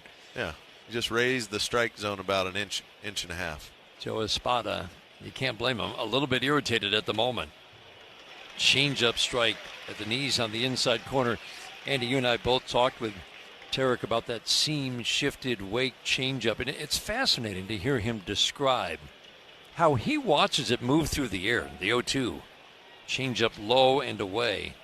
That there are literally times when he releases it, and he's throwing it harder this year, but the whole idea is those seams at some point grab the air, and then it moves the ball down and away to a righty. Yep. And he says he really doesn't know sometimes how it's going to move. The 1-2, swinging a foul straight back, 99 outer half. But he says it's fascinating.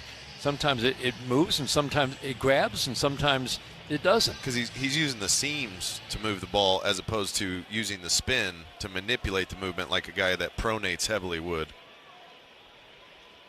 Changeup he learned several years ago. The 1-2, swing and a miss. Got him with 98. That's how you go upstairs again. Now there's a pattern developing. 2 98-mile-an-hour fastballs up. And then once he starts throwing that changeup down and he throws that 98-mile-an-hour four-seam up, that is a tough combo to cover as a hitter. Chas McCormick walked last time up. He's not going to walk this time. Fastball, swing and a miss.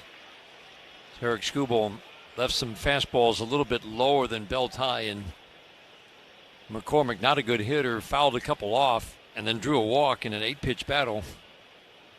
Looks like Tarik Skubal is going to attack him a little bit differently with a high fastball. Swing and a miss, fastball up. Quickly, no balls, 2 strikes. Yep, that's when he's rolling.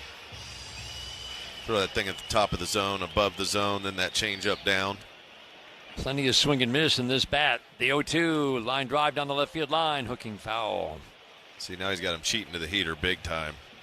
McCormick started swinging when the ball was just released out of the hand to pull it that far foul on 97. So you'd imagine he's got him set up for a changeup if he wants to go there. This will be the 72nd pitch of the night for Tarik Skubal.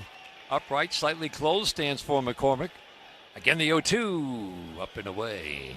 Missed big with 98-mile-an-hour fastball. Jeremy Pena waiting on deck. 6 strikeouts for Skubal, 2 on the high fastball. Will he finish off McCormick on another high fastball? Does he get the changeup? The 1-2, swing and a miss. Got him with a changeup. Absolutely buried it down and away. Skubal strikes out the side in the 5th. We head to the bottom of the 5th inning scoreless. This is the home of Detroit Tigers baseball, presented by Meijer.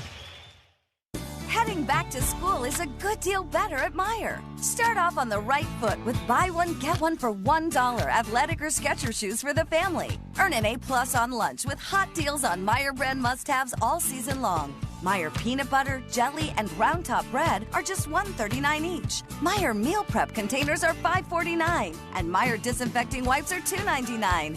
Enjoy the back-to-school good life at Meijer. Exclusions apply. See all deals in the Meijer app. Hi, baseball fans. I'm Tom Giftos, president of National Coney Island. For 60 years, we've been a local favorite serving Detroit-style Coney dogs, the beloved Hani sandwich, and our award-winning chili. Founded by my father, James Giftos, in 1965, we are Michigan-made, locally sourced, and family-owned. And we're honored to be a part of your family dinners, celebrations, and game day traditions. Thank you, and come celebrate 60 years with National Coney Island. Visit us at one of our locations or at nationalconeyisland.com. The Tigers aren't the only hot team in Detroit this summer. Priority is heating up, and we're building a powerhouse crew. Whether you're behind the wheel or behind the scenes, there's a spot for you on our winning team. Great pay, real benefits, and a work culture that moves fast and plays hard. Apply now at PriorityWaste.com and get in the game. Priority, Detroit's hottest team off the field. If you need orthopedic care, McLaren's expert team can help you move better and feel better. Get the care you deserve at McLaren.org.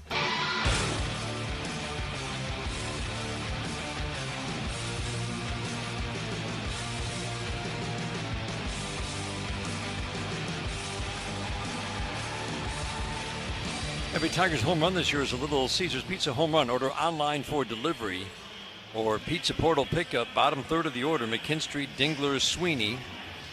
2 base runners in the first, 2 base runners in the third, base runners every inning. But so far, Hunter Brown has made big pitches with men on base. This will complete the second trip through the order. Always impressive when you see a young pitcher, especially any pitcher really, but a young pitcher like Hunter Brown, very consistent first, second, third trips through opposing orders. McKinstry takes a fastball outside. We all know that those numbers jump. And in recent years, the gap is getting a little bit bigger. Second to third trip through opposing orders for starting pitchers. Hunter Brown, he's the same every trip through the order. Fastball for a called strike. What does that mean? Opponents have a .570 on base plus slugging. OPS. First trip through, second trip through, third trip through. There is no difference swinging a foul. I don't think I've ever seen that. Yeah, it's because his fastball's that good. When a guy's fastball's like that, so that means he's holding the velocity. He holds velocity. It's a tough pitch to hit. And if there's a pitch you can be consistent with over a long span of time against multiple hitters in different situations, it's the heater. Left side of the infield shifts to the right on McKinstry. He struck out on a fastball first time up. The wind up, the 1-2. Fastball up and away. It is rare, too, to see a guy that misses this big. I mean, be so misses. Effective, right? Usually guys like this are miss or middle. They'll throw you pitches down the middle, then they'll miss way high on arm side. Now he'll snap off a curveball that'll just be wicked. Or fastball middle. 2-2, curveball away. That's been a real weapon for him tonight. Yeah, the misses are really big on the fastball. They have been huge. Not a premium strike thrower, but first pitch strikes have been above his season average tonight. 67 pitches, 41 strikes so far. The windup in the 2-2. Swinging a foul out of play, 96 away. Zach's been in a bit of a funk for the last month or so. So consistent. Right up until the All-Star break, it's been pretty quiet in the second half. The 2-2. Soft ground ball foul. But Andy, the quality of the at-bats up until this recent stretch of 26 games where he's struggled to hit for average, the constant has been line drives. Mm-hmm. He's hit line drives all year. And if he just can get back to that good line drive stroke, numbers should perk back up. The 2-2. Fly ball deep to center field. This one's going to be extra bases for Zach McKinstry. One hop to the wall and straightaway center. McCormick chases it down. McKinstry flying around second. There will be no throw to third. Leadoff triple for McKinstry here in the fifth. That's how you bust a ball game open. Get Zach McKinstry. You like line drives. He works the count to 3-2, gets one out over the plate, pumps it into right center. Dan, they had him played. Jazz McCormick had him played to left center, and he hit it to right center. And as soon as McKinstry hits the ball in the right center field gap in Comerica, forget about it. He's on third. Wow. Might as well just call time and put him on third. Hammered that ball. Infield in tight. Dylan Dingler at the plate. First pitch, cutter. Not a pitch that he's used a whole lot. Outside, ball one. Dingler struck out on a curveball first time up. Zach McKinstry comes through in a big way. From the full windup, Browns 1-0. Fastball high and tight. 2-0 on Dylan Dingler.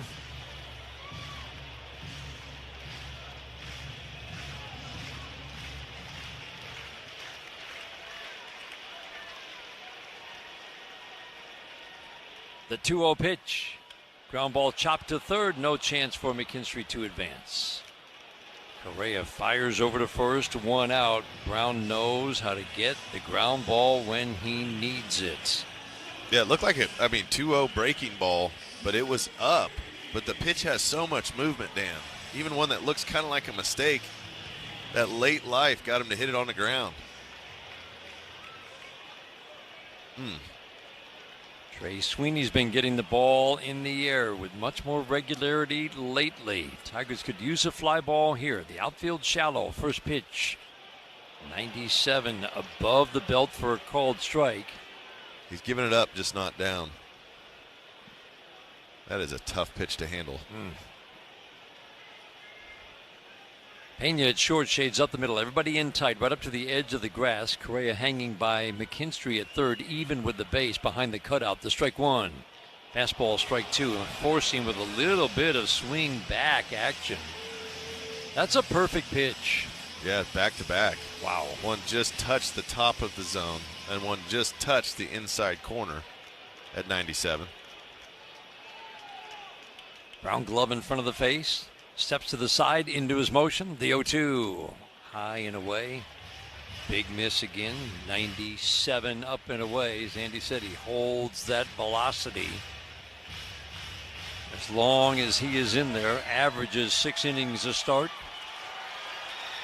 Tigers trying to break a scoreless game. Break the 0-0 tie in the 5th inning. Man on third, one out.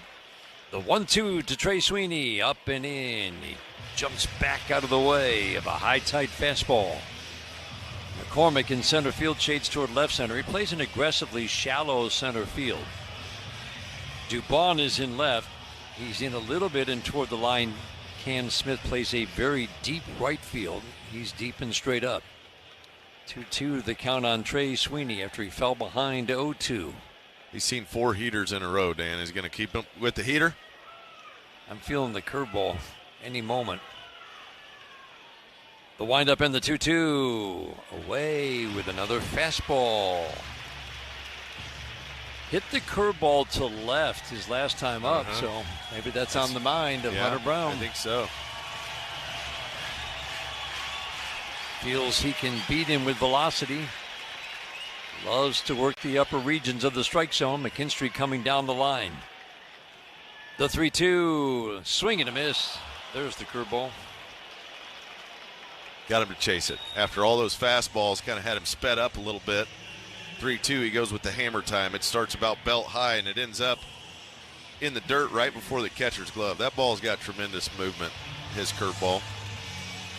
That'll leave it up to Colt Keith with 2 outs. Man, you'd love to get this run in. Leadoff triple. Now McKinstry's at third with 2 outs. Scoreless game in the bottom of the 5th. Keith 0 for 2 has struck out twice.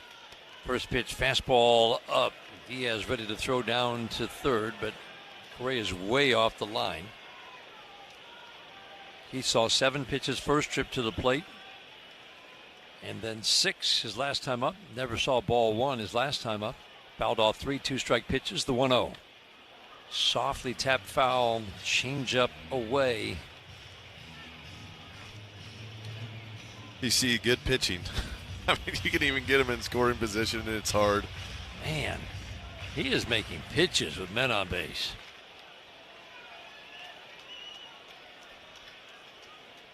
Brown into his motion, the 1-1. Curveball hangs up and away. Fastball, curveball, the two pitches he has thrown the most. But he's mixed 6 pitches tonight. Curveball's a weapon against righties, against lefties. Takes a walk to the grass behind the back of the mound, working from the full windup with their runner in third the whole time. The 2-1 pitch, softly hit, foul down the third base line. Zach McKinstry just itching to come home. And he just, right now, looking for that big 2-out hit. Colt Keith trying to pick up his teammates. Hunter Brown just not giving in. 2-0 count to Dingler. He threw a hammer. So he goes hammer time to Trey Sweeney, 3-2. Now he's got Colt Keith in a 2-2 count after some nice changeups away. The 2-2 pitch. Fastball way outside. Again, a big miss. The majority of his misses with a fastball have been by a foot or more. And he's running it up to 84 pitches now. I mean, these lengthy at-bats are definitely taking a toll on the pitch count. See if Colt can extend it. The windup, the 3-2, away, walked him. One of the things Colt Keith has done very well in the leadoff spot, disciplined, patient at-bats, drawing walks to get on base while hitting for average with solid extra base power. And Joshua Miller, the pitching coach, is going to go out to, I think, give Hunter Brown just a little bit of a breather. Yeah, I think you're right. He's definitely getting gassed. He's been pitching his tail off since Zach McKinstry hit that triple to try to get out of this thing. And that was a huge at-bat by Colt Keith to work it back and then take the free pass. He's at 85 pitches. He's got Gleyber Torres coming up, who's got 2 knocks on him already. One on a fastball down the middle, one on a slider down and away. And they're wanting to give him a breather and also say, hey, we might need a new plan against this guy. He's got a couple knocks on you. Bullpen just beginning to get busy. Nobody yet throwing.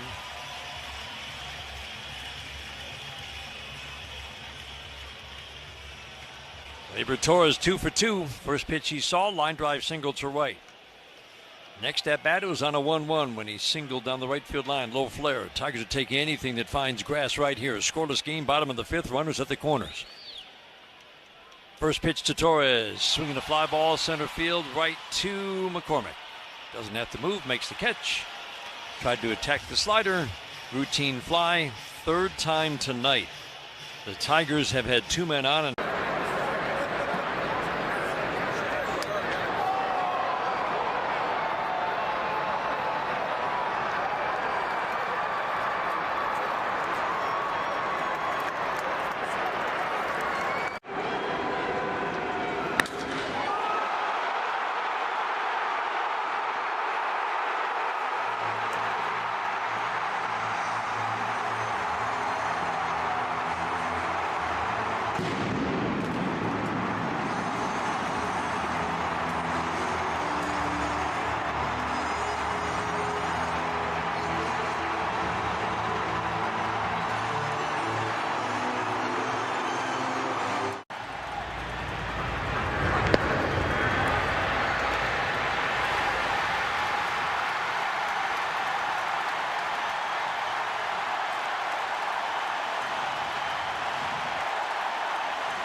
The name of the business is Legacy Catering. We all were talking about how Mom taught us all how to cook. She was a cook at the public school system for ages. So we all started to cook with her, so we decided, to do the business, so we went and figure out what we're gonna call it. So we said, let's cook in honor of, our mother, so that's what Legacy came in. And just remember that Legacy Catering is about people, and this is what barbecuing is all about, and this is why we love it.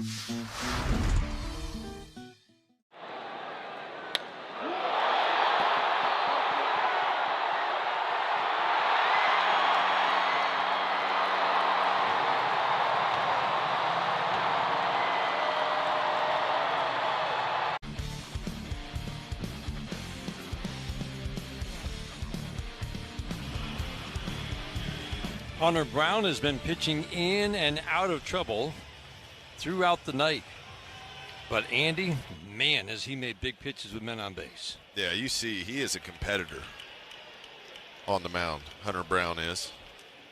Dealt with that leadoff triple well. Now Tarik Skubal. See if he can throw up a 0 for his squad. First pitch, fly ball deep to center field off the bat of Jeremy Pena. Deep, Perez back, and he'll make the catch onto the track. Second time tonight. An inning has started with someone charging Tarik Skubal's fastball, hitting it to deep center field twice. Wenzel Perez has hauled it in. Had it all the way.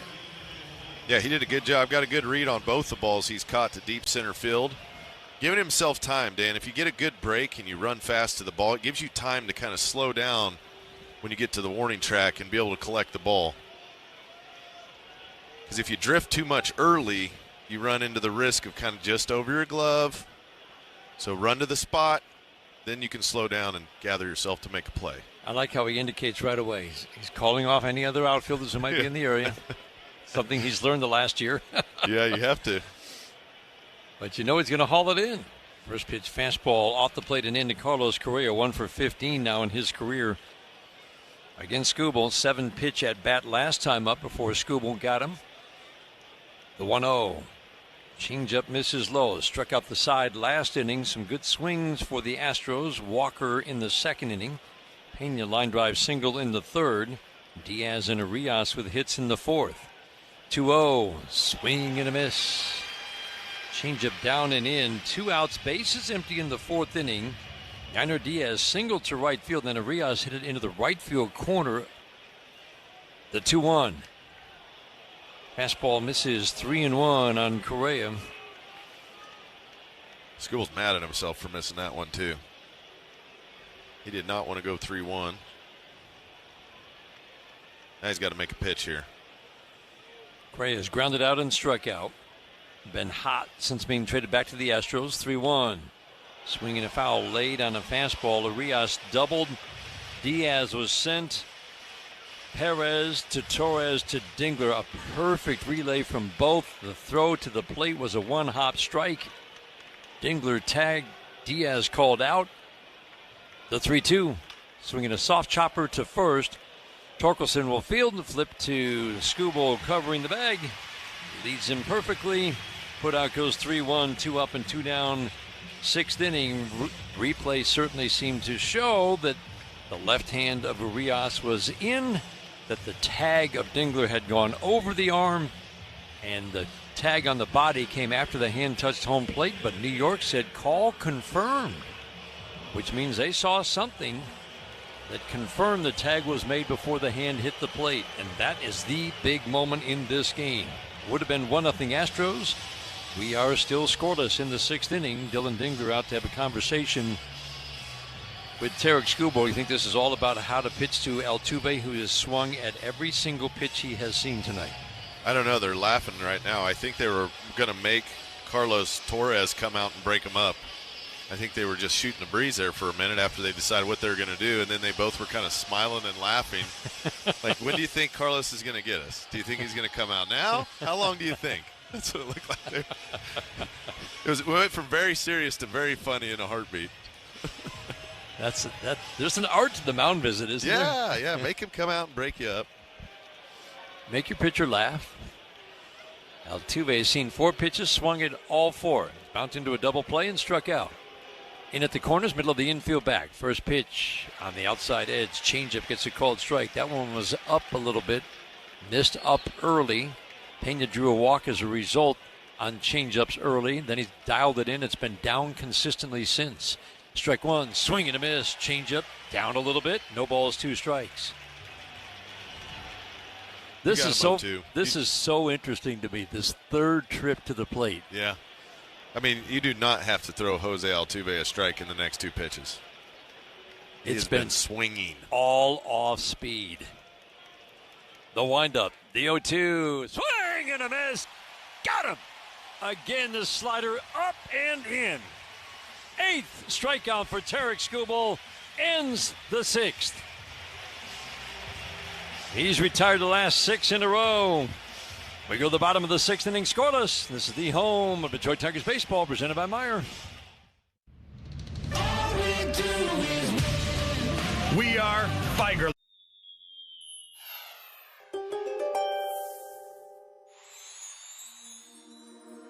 You're having a career season thus far, Libra, but you also need to get some much-deserved rest.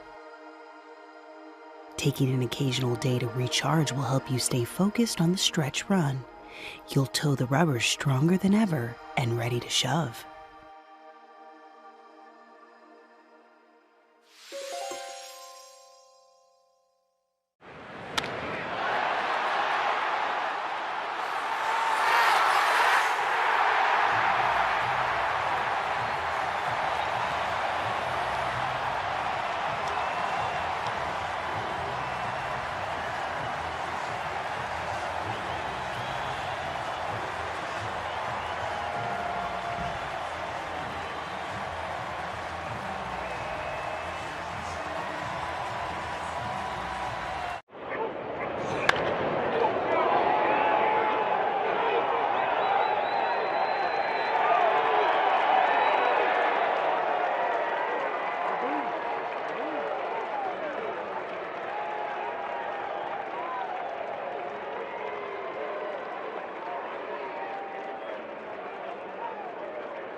Made him work hard through the first 5 innings of this game. An average pitch count would be right around 80. Hunter Brown's at 86 because of some long at-bats.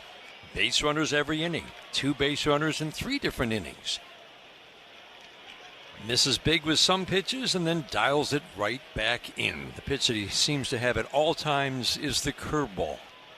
Carpenter takes a changeup low and away. Lined out on an 0-2 pitch last time up. With runners at the corners, the 1-0, swinging a tap foul, changeup down. Grounded out to first time up, and then with Sweeney at third, Torres at first, he hit a rocket. Christian Walker was holding with Torres at first. All he had to do was take a step back, catch it, and literally he was at the bag for the double play, the 1-1. I mean, this is an anomaly. Curveball up and away. Isn't it? Big miss. I mean, he'll miss huge, and then he'll dot. We got to run, and then a guy hits a triple, and then it's like Paint City. Righty, lefty up in the bullpen for the Astros, swinging a foul, changeup up. I'm pretty sure that's not where he wanted it, but probably looked pretty tempting to carry Carpenter. I just don't know how long Hunter Brown's going to be able to live this way. Like at some point, you miss a lot. You start missing over the middle of the plate with that fastball more. But it's like if he misses, it's always up and away. And then if he hits, it's like on the edge. Yeah, the misses aren't generally in the middle of the plate. Carpenter waiting, the 2-2. Swinging a fly ball, center field, playable for McCormick. Toward left center, makes the catch. 1 up, 1 down, 6th inning of a scoreless game. Let's pause for station identification. This is the Detroit Tigers Radio Network.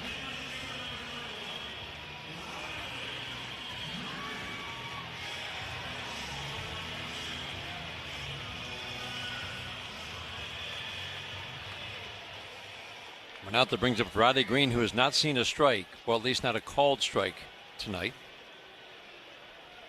2 4-pitch walks. Brown definitely got squeezed on one of the calls in those 2 at-bats, but that is the record right now. 8 pitches, 8 balls, and now pitch 1 is a changeup well below the knees, ball 1.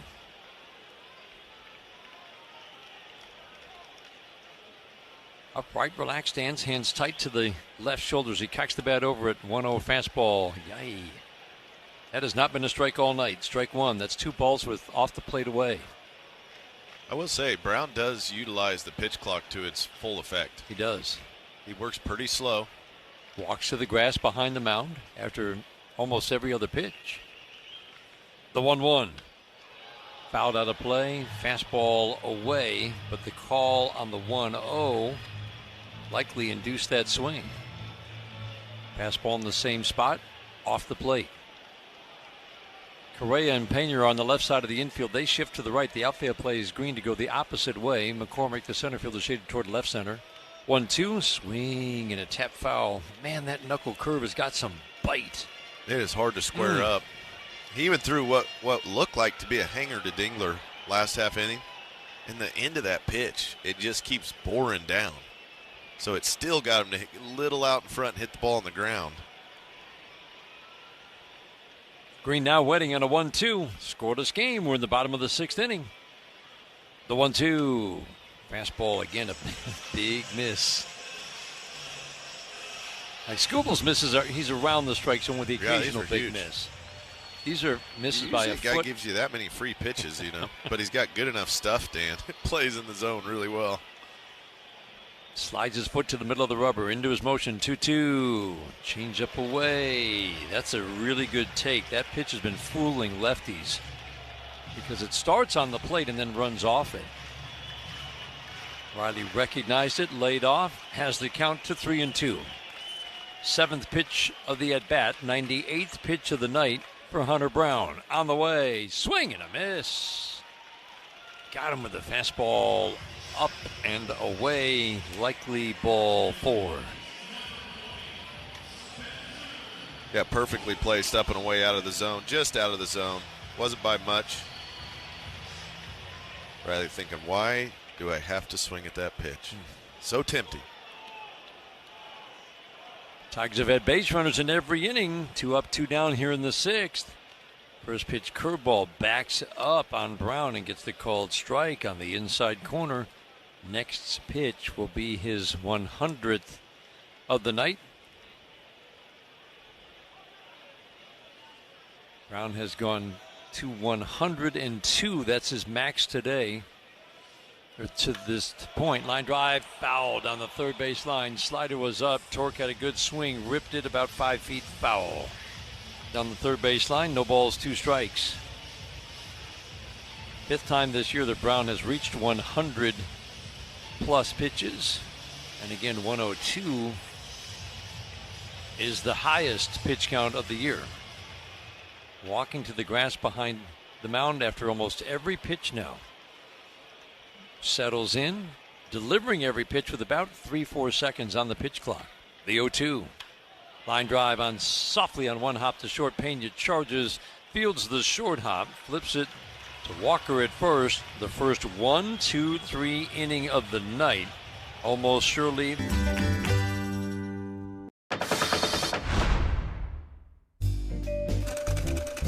Sometimes artifacts in the collection at the Hall of Fame could tell multiple stories. This is the earliest known Yankees baseball cap in existence. It tells a story of a very early baseball cap and of a guy who just had a cup of coffee in the big leagues. But there's actually a hidden story inside this cap. There's another name written in the cap. So who's Dolan?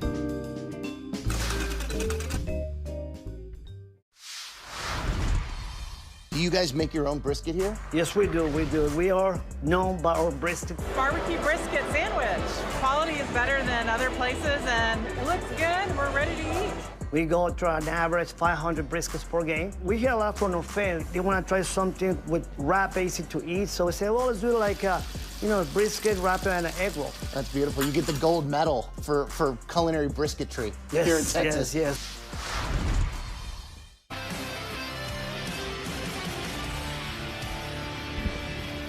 Christian Walker has seen 3 pitches tonight from Tarik Skubal. First pitch fastball in the 2nd inning, ripped it to deep center field.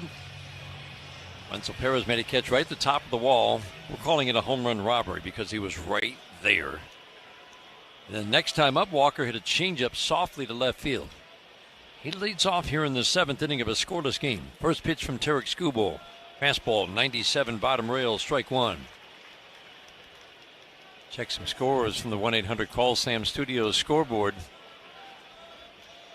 Tigers start the day with an 8.5 game lead over Cleveland. They play later tonight. The strike one. Fastball up and in at 97. Pitch count for Skubal. Nice and low. Coming into the inning at 83 pitches through 6. The 1-1. Swing and a foul to the screen. Fastball away. 1 ball, 2 strikes. Game's in progress. Kansas City's starting to play some pretty good ball. They're in a 2-2 tie with Texas in the top of the 7th inning at home in Kansas City. They've climbed 3 games above the 500 mark. Most of the year below it. Their problem remains their offense, but pitching has been very good all season long. They've won their last 4. The 1-2. Swinging a slicing foul out of play deep down the right field line. Milwaukee lost at Wrigley Field today. 6-4 the final. Cubs beat Milwaukee. Milwaukee had gone 30-5. Check swing. Did he go? Yes, he did. Change up down gets Walker. Another strikeout for Tarik Skubal, his 9th of the night. Got him on the combo, too. That changeup down and away has been good. About the time Christian Walker tried to hold up, it was too tantalizing. Tried to stop it, couldn't quite. Yainer Diaz batting. First pitch changeup, swing and a miss. Since the single-double combination out on the relay at the plate, back in the 4th inning, Tarik Skubal's retired 7 in a row, struck out 5 of the 7. Strike 1. Fastball in the dirt. 1 ball, 1 strike. Cubs and Milwaukee are playing a doubleheader. Cubs lead 2-1 in Game 2. Milwaukee started the day with a 9-game lead over the Cubs. And it's worth repeating, 30-5 in their 35 games. Last 35 games, swing and a miss on a changeup before the Cubs beat them earlier today. First of a doubleheader. Yeah, they're a good team, Milwaukee. But you don't want to play your best baseball in August. You got to slow down at some point so then you can pick it back up towards the end of September and going into October, right? But what about if you've been playing your best baseball in June, July, and August? The 1-2, swinging a soft ground ball back to the mound, fielded by Skubal. Oh, a little lob to first, yikes.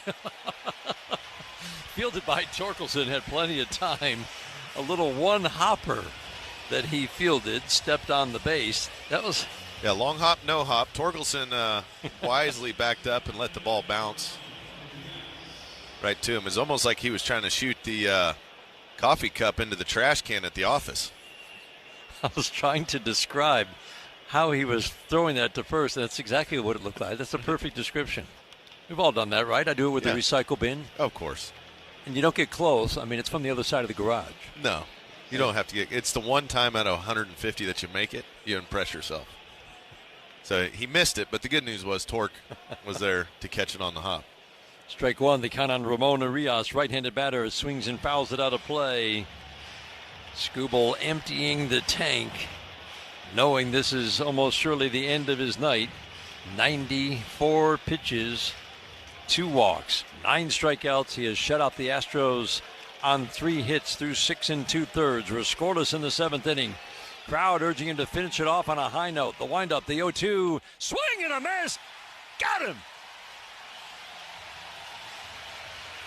10th strikeout for Tarik Skubal for the 11th time this year.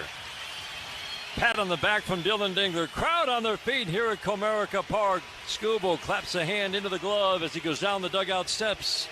7th inning stretch time in Detroit. Brought to you by DTE. Manage your energy use and save. Go to DTEnergy.com/save energy. Scoreless at the stretch. I was so inspired by what you were making that I want to do my own all-star ballpark bite, but I'm thinking we take some of that brisket that you make, and I'm going to do like a little slider. Got the pepper jack cheese, some American, get it going with some of the barbecue sauce that you have, that spicy, delicious one, and then caramelized onions. Make like a little sandwich. We cool? Sound like a plan. I think we did good. Oh, thank you, Tank. Thank you. Thanks, Chef.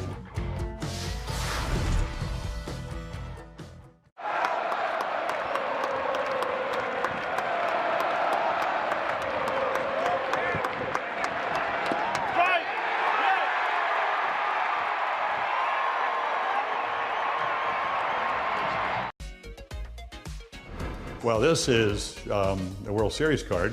Everybody said, you know, what's it going to be to pitch against Sandy Koufax, who's a dominant pitcher. I said, I hope I don't embarrass myself. And I didn't. You know, pitched my first shutout ever. We won 6-0, and my parents were there. My mom was afraid of heights, so she was in the upper deck. She had to come down and trade seats with somebody so that she could actually watch her 20-year-old son pitch a shutout in the World Series.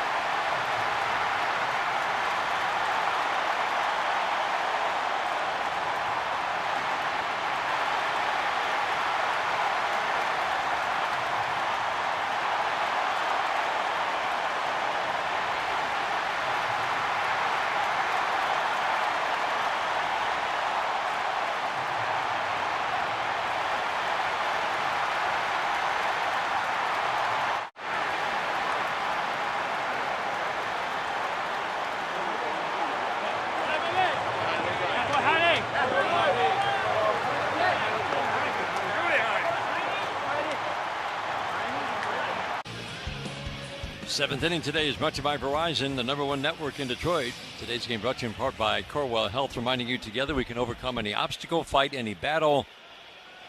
Tarik Skubal with another gem. See if the Tigers can get on the board, make him the pitcher of record.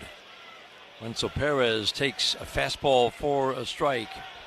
Brian King, one of the many lefties in the lineup, or in the bullpen, for manager Joe Espada on the mound. Perez off-speed pitch, sweeper away, fouls it over the screen. Pitching change brought to you by Primitive Performance. Stay in the game with Primitive Performance and their fast-acting CBD topical cream. The 0-2 fastball up and away. 53rd appearance of the year for Brian King. Yeah, this is the guy we saw come in the game last night. They didn't really want to probably use him, but he's got a four-seam and a sweeper. So this is back-to-back nights. The 1-2 fastball has Wenzel Perez jumping out of the way. Ground ball single and a ground out. McKinstry and Dingler to follow. Hunter Brown, 6 shutout innings. He had to work in and out of trouble, but in the end, another great performance against the Tigers. A little pop fly into shallow right center. McCormick will race in and make the catch, cutting in front of Smith, the right fielder. Wenzel Perez, soft fly ball out. That's 4 starts now, including the start in the postseason for Hunter Brown, going back to last year. 23 2/3 innings, and he's allowed 2 runs. Yeah, and he didn't even have his best fastball tonight. Nope. He really got by with that curveball. That curveball saved his bacon today. But when you have those type of pitches, you don't have to have your best stuff every night to be very effective. Diaz out to have a quick conversation with his lefty King, because Andy Ibanez is pinch hitting for Zach McKinstry. He has become a weapon again against lefties. He's come back and he's looked like a different hitter since coming back. First pitch, fastball low and on the outside corner for a called strike.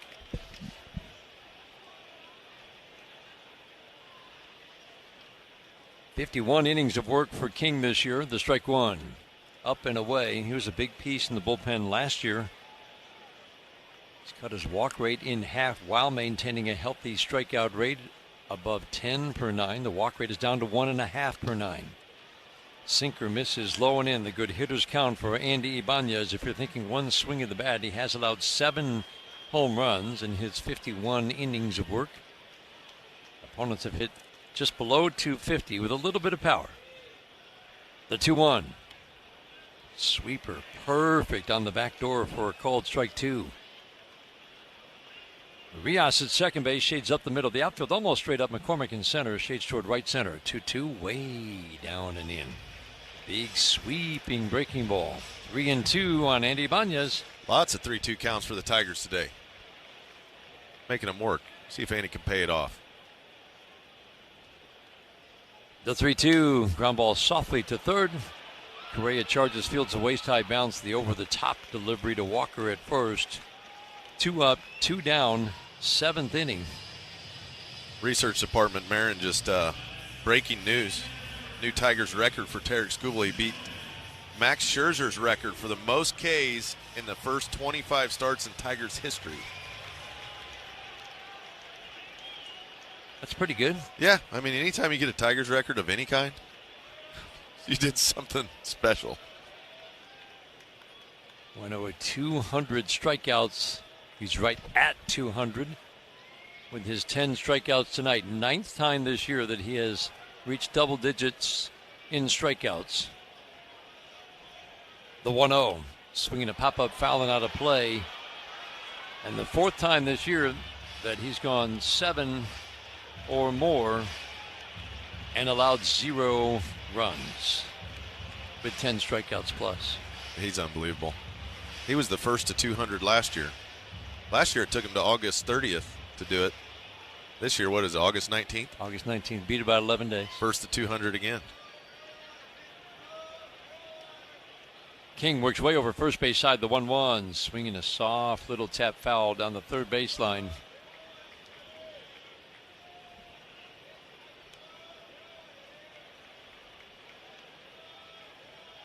King has the odd opposite platoon splits, meaning he is much tougher on righties, lefties, and their limited at-bats have hit him for average and for power. The 1-2, swinging a pop-up. Left side of the infield into shallow left field. Pena makes the catch moving toward the left field line. Dingler pops out. 7 in a row now retired by Astros pitchers. We head.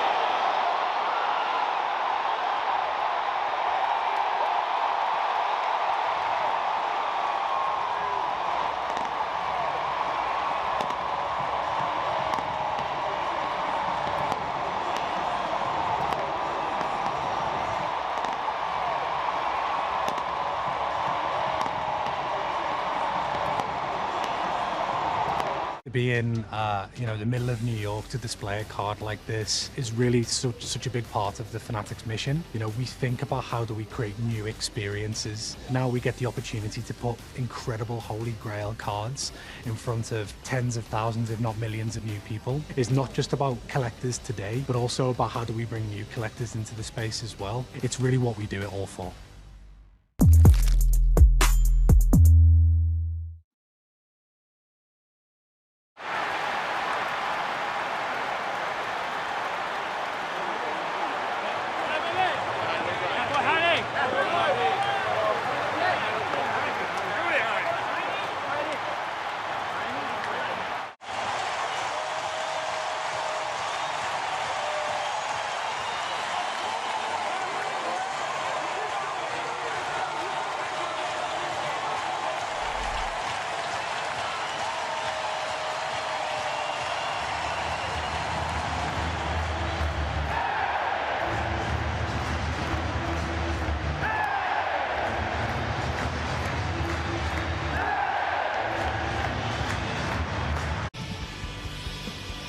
No scores go to the top of the 8th inning, brought to you by Hatfield Foods. Better care, better pork.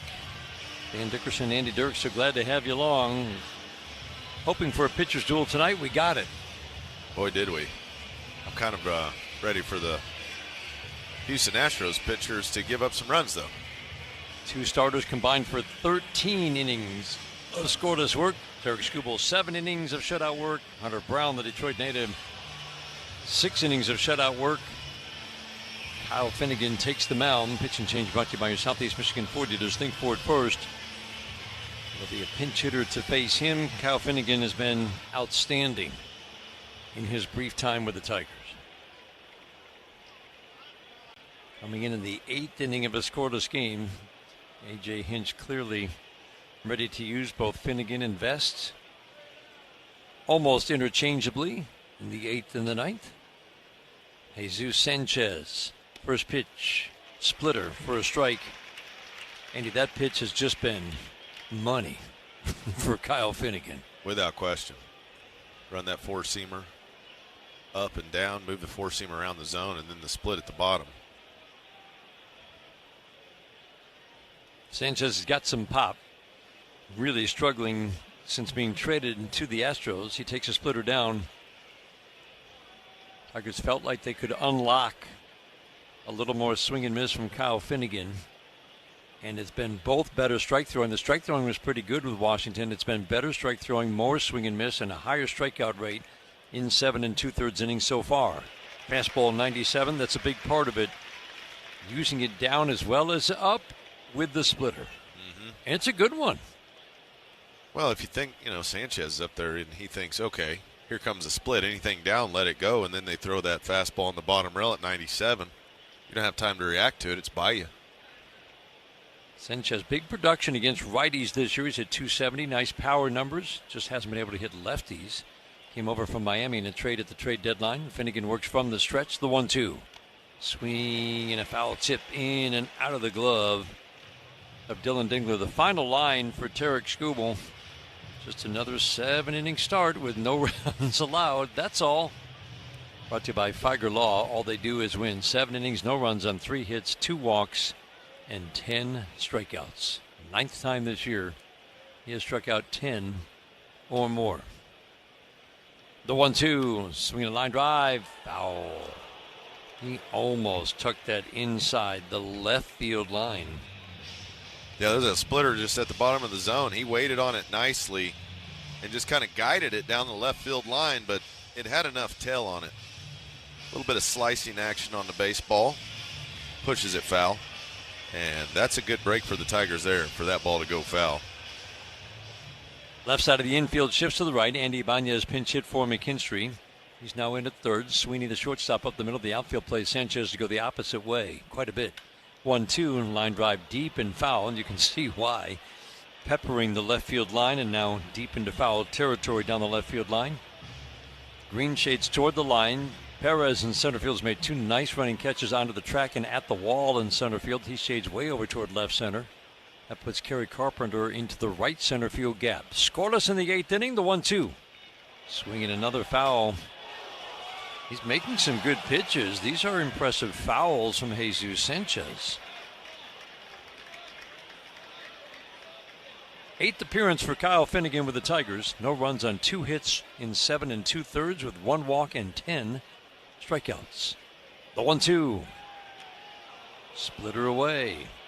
8th pitch of the at-bat is ball 1.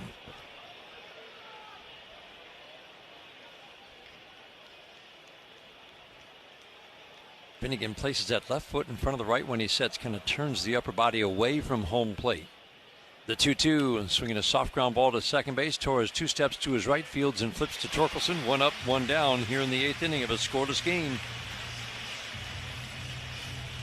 Put out goes 4-3, another pinch hitter coming. Jacob Melton will pinch hit. He started the game yesterday, was hit by a pitch, went 0 for 2.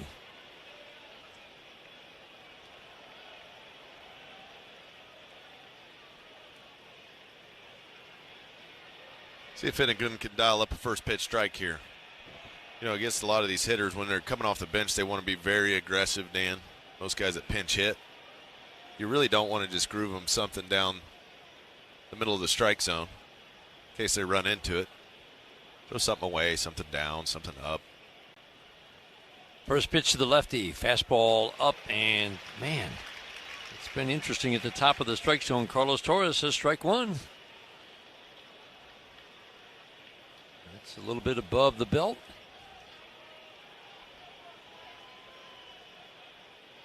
Knees bent, open stance for Melton. Tucks the right shoulder in as he cocks the bat over the left. Splitter down, swing and a miss. Good combination. Yeah, he rolled the hand over on the top of this one. Did Melton? That ball started diving. Gets him out in front. Kind of an ugly into a swing. Whenever you're fooled, it seems like that follow-through doesn't look as pretty. Ever. No. Melton hitting just 180 in his 50 at-bats since being called up from the minor leagues. Season punctuated by injuries. The 0-2. Soft ground ball, foul down the first base line. Talked about him yesterday. Came up, hasn't had a lot of success hitting for average in the minor leagues. Got some solid power numbers, but there's quite a bit of swing and miss in this bat. Already 22 strikeouts in his first 54 trips to the plate in the major leagues. Left side of the infield shifts to the right. Outfield plays to go the opposite way. The 0-2. Oh, man. Splitter down. Finnegan thought he had the strikeout. Can't blame him. Yeah, just at the bottom of the zone, just to tick off the bottom of the zone. You can't have it both ways. You can't have it up and down, right? Yeah, but it caught the three-dimensional strike zone at the front of the plate. The 1-2. Got him. He throws him with a 97-mile-an-hour fastball in. You get him looking for that split. You get him looking for that split, Dad. It just slows him down. He's thinking, don't swing at the split. Don't swing at the split. Fastball by you. 97. Middle end. That's good pitch in there. Good pitch calling, too, by Dingler. I just love watching guys get frozen by fastballs because they're looking for whatever the off-speed pitch is that pitcher has, because of the sequencing, because how the catcher's calling the game. Mm-hmm. And once guys get up about above 95 mile an hour, if you go 97 to 88, like, you can't cover both of those. It's tough. Brings up another pinch hitter. Taylor Trammell gets an at-bat. First pitch splitter. Big swing and a miss. This guy has long been highly, highly thought of. Former first-round pick out of high school 9 years ago, now in Georgia, but he has been a top prospect for a couple of different organizations. First for the Reds, then for Seattle. He just has never clicked at the major league level for Taylor Trammell. He's now 27 years old and just over 90 at-bats with the Astros this year. Low average. There is some power in this bat, but he just hasn't been able to tap into it because he just can't make contact enough. Line drive to right. Carpenter slides. Makes a catch. Nice job. That was a sinking line drive off the bat of Trammell, and Carpenter made a fine sliding grab just before the ball hit grass. Trammell lines out. 1-2-3, 8th inning for Finnegan and the Tigers. We head to the bottom of the 8th scoreless. This is the home of Detroit Tigers baseball. Wow. It's like an Academy Award came to life. How long do you think that took to get ready? You know, it's really not fun facing a guy with that kind of stuff. I'll just tell you that. Presented without comment. It's a raft. It's got an outboard motor. It's got a little barbecue, and it's got a hot tub. Look at that. I mean, come on. American ingenuity. That is living. What else can go wrong here? Where are the Angels in the outfield? They're everywhere.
Hardest working player. We're going to give this also a little share to the Detroit native Hunter Brown. Yeah. Because he made big pitches with men on base, and he's been outstanding in his last 4 starts against the Tigers in his career.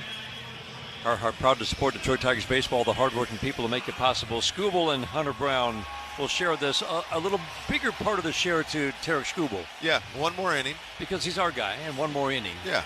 But a little tip of the hat to Hunter Brown, the Wayne State graduate. And the job that he did tonight. Javi Baez will pinch hit. Bennett Sousa is on the mound for the Houston Astros. Another lefty on the mound. He's had a very good year in his 50 innings of work. Heavy slider usage from Sousa. He's got a four seam he likes to throw and a sinker, but that's pretty much it. Fastball slider guy. Arm slot's a little bit more over the top. First pitch to Javi Baez. Slider in the middle of the plate for a called strike. Pinch hitting for Trey Sweeney. 9-1-2 hitters. Baez, Keith, and Torres.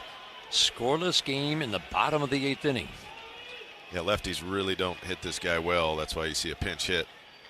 Strike one. Swing and a miss and a slider down. That's why lefties don't hit him well. He's got a nasty slider. It's almost like a more of a 12-6 type slider kind of coming up. And more straight down action. A little less sweep to it. The 0-2. Swing and a miss. Yikes. Slider that bounced. Javi Baez strikes out to start the 8th inning. 8 in a row now, retired by 3 different Houston pitchers. Jahmai Jones will pinch hit for Colt Keith. Lefties in their 62 at-bats have hit just 140 against Sousa. Righties have hit 240 with a little bit of power. You got to lay off his slider down. It's a ball. That slider down is such a ball. Got to get him up a little bit. But he'll run that four seam up in the zone, so that, but a little bit. So it kind of makes it tricky. You know, if you're trying to see the ball up, you start chasing out of the zone on the four seam. So that's why he's been effective. Going to see lots of sliders. And you're right, there are different shapes to it. That was pretty big, almost like curveball, one of the pitches to Javi, and then the last one, a little tighter break. Jahmai Jones pinch hitting. First pitch slider in the dirt. 6 out of every 10 pitches will be a slider from this lefty. And it's a ball. Just don't swing. That's easy. That's easy, right? If it's a slider, don't swing. If it's a fastball, swing. Sousa works from the middle of the rubber, the 1-0. Fastball strike at the knees on the inside corner. You're thinking one swing of the bat, and why not? Right-handed batters have hit 3 home runs in their 116 at-bats. That's not a big number, but he at least has given up a few. Long foul fly. Slider down, and that one went into the upper deck. That's how foul it was. Down the left field line, 1 ball, 2 strikes. We're scoreless in the bottom of the 8th inning. Check some scores from the 1-800-CALL-SAM Studio scoreboard. Jones waiting on a 1-2. From the stretch, Sousa delivers. Bounced another slider. 2 balls and 2 strikes. Jones has shown some pretty good patience in his at-bats with the Tigers. Kansas City scored in the 7th inning. They've got a 3-2 lead now, top of the 8th inning at home, trying to make it 5 straight wins, climb 4 games over the 500 mark. Baltimore leading Boston 3-1. That game's in the bottom of the 8th inning. Toronto started the day with a 5-game lead over both the Yankees and Boston. The 2-2. Off the plate and in. Woo! That was close with a capital C. Yeah, it was. Watching Carlos Torres, it looked like he wanted to step back. He's thinking about it. He paused for a half second. Just off the plate and in. Jones waiting on a 3-2 on the way. Broken bat pop-up and caught by Walker in foul territory.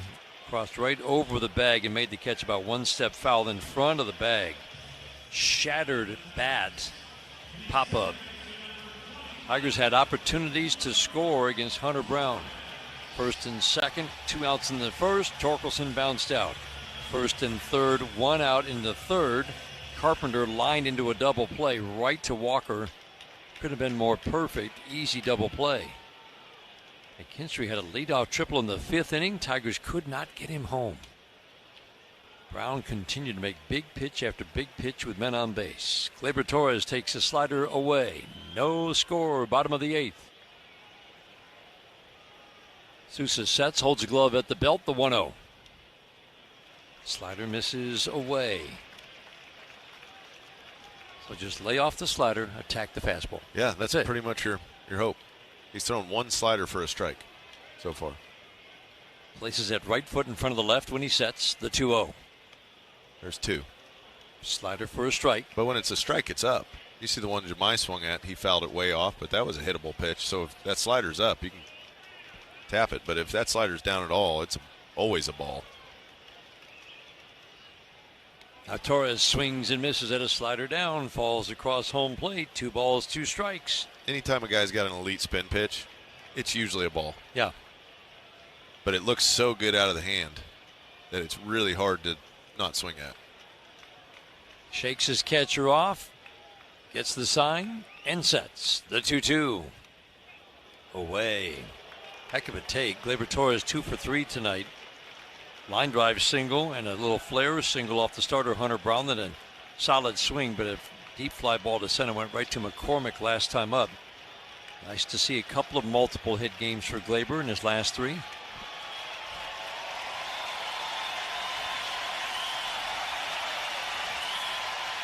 The 3-2. Swing and a miss. Got him with a slider. Down below the knees. Couple of strikeouts for Sousa. We head to the 9th inning. No score in Detroit. Tigers and Houston Astros, game 2 of a 3-game series. We head to the 9th. No score after 8 on the Detroit Tigers Radio Network, presented by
Those pitching change. Finnegan tags in Vest here in the 9th, Daniela. Yeah, Will Vest must have brought his crystal ball with him to D.C. when the Tigers went back in early July. He told his fellow bullpen members while they were watching Kyle Finnegan then pitch for the Nats, hey, that's going to be our teammate in a little while here. So Will Vest predicting the future, and he just said that Kyle Finnegan fits in perfectly because while A.J. will never name the closer, the two of them both believe that he's going to put them in the best pockets for success. It's Vest against the right-handers here, and Jeremy Pena, to no surprise, by the way, great call by Will Vest. That's amazing that he knew that was coming or guessed it. Jeremy Pena has absolutely annihilated fastballs this year. He didn't go on that slider. 1-1. That was very close. Oh my.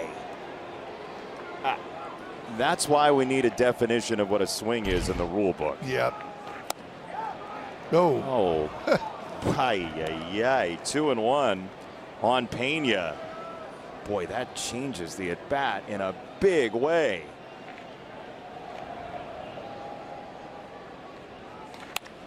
Hard hit on the ground. Vest gets away with a fastball against Pena. There is one away, and now a message from Feiger Law.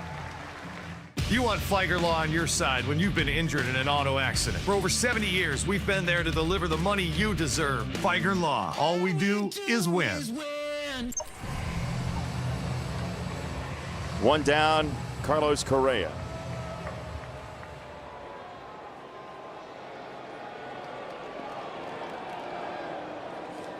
First pitch fouled away. There's that sinker buzzsaw inside. He stayed away from it with Pena, who has tortured right-handed sinkers, but he goes right there to get in on the hands of Correa. That is one of the pitches that has really made Will Vest. I mean, that thing has broken so many bats of right-handed hitters. Oh, and then that thing clips the outside corner, 0-2. Yeah, you can't lean out over that plate looking for that four-seamer or that slider when you've got to be conscious of that sinker in on your hands. Now we go right back to that slider. Yeah, he did. Yep. And you could tell how amped he was to throw it. He left it in the oven a little too long. He did, and sometimes it's, yep, you try to overthrow it, but you also don't want to make a mistake with it. You say, okay, you know what, I know uncompetitive pitch, but I'll regroup here, make another good pitch. 1-2. It's a one-hopper and a slider, and Dylan Dingler ended up in a boxing match for a second there. 2-2 on Carlos Correa. Brian Abreu, who is the de facto closer with the injury to Josh Hader, getting tuned up for the 9th. 2-2. Line drive, left field, base.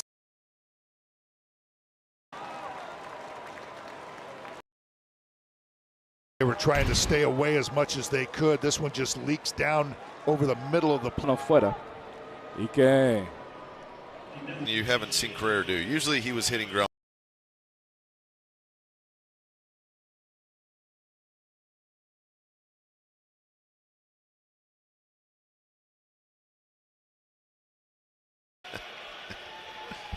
Hey, that's why you love Detroit. They'll let you know. Having another outstanding year. First pitch fastball, strike one, down and on the outside corner. He came into this game hitting .281, 22 home runs, 64 RBIs. He just right now the tough part for the Astros just finding a position for him. He has struggled at second base and left field. He has struggled there as well. The strike one, check swing up and in, make it strike two. He has swung at every pitch but one that he has seen. He only saw 7 against tarik skubal, but he swung and missed at 5 of those. Struck out twice. Waiting on the 0-2 on the way. Ground ball softly to short. Baez to Torres. Taylor-made. 6-4-3. Inning double play. We go to the bottom of the 9th inning. Scoreless. Tigers and Astros. This is the home of Detroit Tigers baseball, presented by Meyer. GMC trucks weren't built overnight. Like every American achievement, they are a result of dedication. Over 100 years dedicated.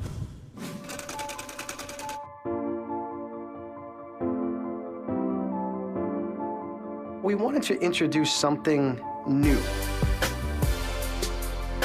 And then working in some of our past and what the past can look like in the future. I think our players absolutely love it, and our fans, we think they'll learn to love it, especially if you can win in it.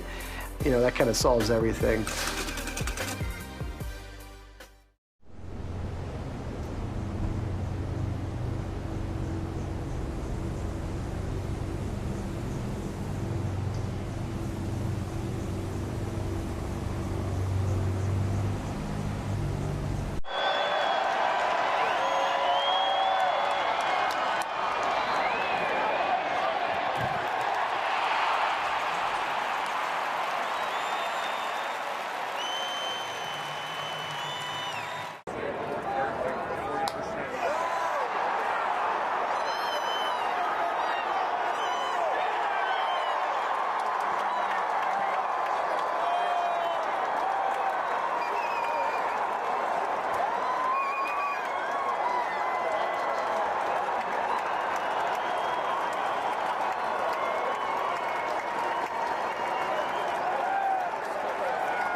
Pitching change brought to you by Primitive Performance. Stay in the game with Primitive Performance and their fast-acting CBD topical cream.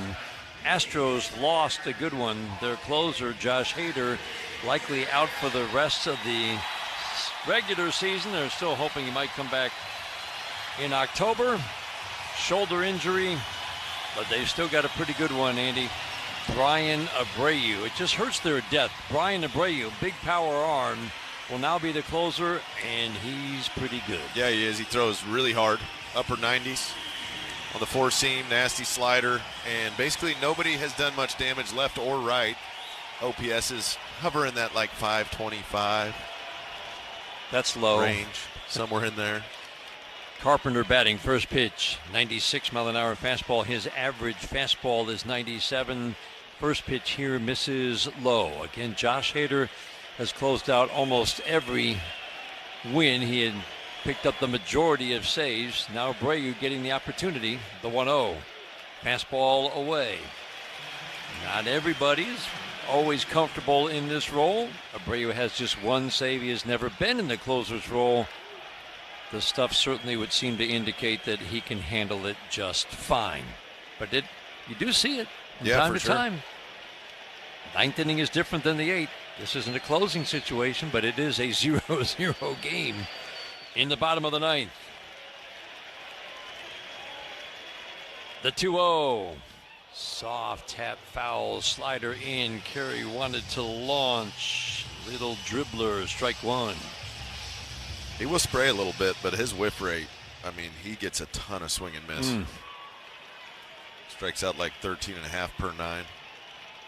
The 2-1. Swing and a miss. He had him way out ahead on both of the off speed. It's fastball, slider. You know what you're going to get. That's it. It's one of those two. And they're both plus offerings. As Andy said, lefties, righties both hit him. Low average, low power. 2-2. Swinging a foul out of play. That's a good rip. And a 96-mile-an-hour fastball away. Scoreless game in the bottom of the ninth inning. Need a base runner. Or a ball over the fence. Either of those right now would be nice. The 2-2. Line shot. Bobbled at first by Walker. Underhand flip. And he got him at first. No! First base umpire Charlie Ramos says Abreu must have missed the base. I think they're going to challenge this because it sure looked like he got the base. It was a lob from Walker after he bobbled the hot shot in foul territory. Lobbed it to Abreu. And, oh, my. Yeah, his heel got on the back. First base umpire just didn't see it because you could see it from here. He landed squarely on the base. Houston is Townsend is safe call at first base. Yeah. Kerry Carpenter is out, and he'll probably head back to the dugout as soon as he sees one replay. Yeah, tough day for Kerry. That's the third rocket. He's hit right down the first baseline, and Christian Walker has fielded them all. But, yeah, this is definitely going to get overturned. The runner is out. What a fine athletic play by Abreu. It was. It was a horrible feed from Christian Walker. It was very high, but Abreu's got some long levers. And made a really nice play to catch the ball in motion as he was jumping to get the foot down on the bag. I mean, like a ballerina. I'm serious. I mean, that's what it looked like. Adjusting his body in the air to grab it and then land. Brings up Riley Green, scoreless, bottom of the ninth inning. First pitch, fastball off the plate and in. Tigers have won 3 1-0 games this year. One a year would be a big number. They've already won 3 games, 1-0, the 1-0. Fastball at the knees for a called strike. No runs, 4 hits for the Astros. No runs, 5 hits for the Tigers. They've had by far the better scoring opportunities in this game. Left side of the infield shifts to the right. The outfield very deep. The 1-1. Swing and a foul. 96 down and in, and it's got some life to it.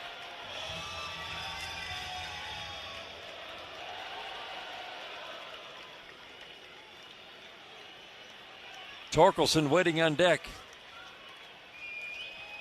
The 1-2. Fastball up and away at 97. Thinking one swing of the bat. Abreu has given up 3 home runs. It's not a big number in 56 innings of work. The 2-2. Swing and a foul. Just hard to get around on that fastball. It's got life, doesn't it? Whew.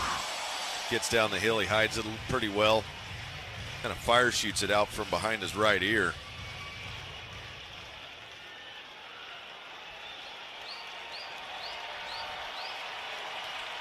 Another 2-2 on the way, swinging a high pop-up. Shallow right center. Who's going to take charge? Finally, center fielder Melton does. Sanchez was coming in. He just went down to the ground to get out of the way. They clearly couldn't hear each other. Those are two good outfielders just avoiding the collision. That's a nice job by Melton to stay with it with a big guy charging from his left. That could have been trouble. I was kind of secretly rooting for a nice, an easy collision. Nobody gets hurt, but the ball falls. Torkelson at the plate. First pitch, shot foul in between Joey Cora and that third base line. Strike one. Torque 0 for 3 tonight. He'd reached in 10 of his last 17 trips to the plate coming into this game. 4 hits and 6 walks. Great discipline at the plate. 3 ground ball outs tonight. That's rare. He's due to get one in the air. The strike one. Fastball low and away. 97 sizzles outside. Rios at second base, shades up the middle. It's a new outfield. Trammell in left. Melton in center. Sanchez in right. The 1-1. Slider misses away. Good hitter's count for Torque. Wenzel Perez waiting on deck. Hang him a slider. That's a good game plan right here. Torque waiting. The 2-1. Swing and a high pop-up down the right field line. Long run. Oh, my goodness. And Sanchez lost the ball. I don't know how he lost it, but he did. He was staggering underneath it like it was twilight. And then he realized he wasn't there, and it fell right behind him. An absolute botch by a good right fielder. Torkelson ends up on second. It looked like he came in and overran it. It was hit pretty high by Torque. Torque starts to run the ball out. Sanchez overran the ball, and by the time he came back, it's like he said, I don't know where it is. I've never seen something like that. I think he just overran it, Dan. But and then it looked like he lost it. Nah, he overran it, and then he lost his balance. He was trying to get his balance back. But how do you overrun that ball? Well, there's a little bit of mist in the air. There is. It's a little misty. You see the mist? Yeah. Starting to come down. Lost it in the mist? Yeah. Must have. We'll take it. Torque actually runs the bases well. I know there was a mistake last night, but he runs the bases well. Perez at the plate. Outfield starts to come in a little bit. Slider on the back door for a called strike. In terms of taking the extra base, Torkelson is one of the better base runners on this Tigers team. Pena at short, keeping an eye on him. Outfield all come in several steps. The strike one to Wenzel Perez, swinging a high pop-up, slicing down the left field line. Long run for Trammell, and he almost overran him. My goodness, and he flies through the air, makes the catch, and falls hard on his back. What's going on with the Astro outfielders? No, I'm telling you, there's a mist in the air right now, and I don't know if it's getting in guys' eyes or what. Wow. Because that's 2 times. He went flying up and back and then just landed hard, and he is down on his back in foul territory down the line. It is the 3rd out of the 9th inning. 2 very strange plays on high pop-ups to the outfield, and he's hurting. Yeah, that is not good. He jumped about as high backwards as he could after he overran the baseball. Wow. Hopefully just knocked the wind out of him. He's got to catch his breath. All right, he's going to get up. Good. Trainer's helping him up. Joe Espada out as well. I think he still needs a moment. I think you're right. Hopefully just knock the wind out of him. He fell flat on his back after jumping as high as he could. Oh. Stands up. Gets a nice hand from this Tigers crowd, and he's able to lightly.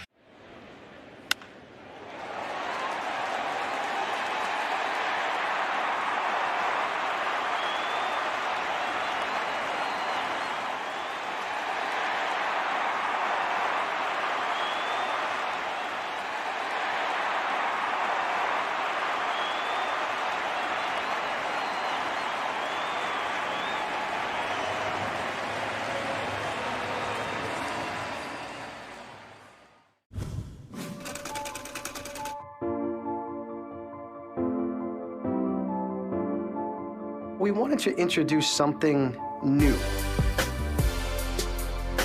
And then working in some of our past and what the past can look like in the future.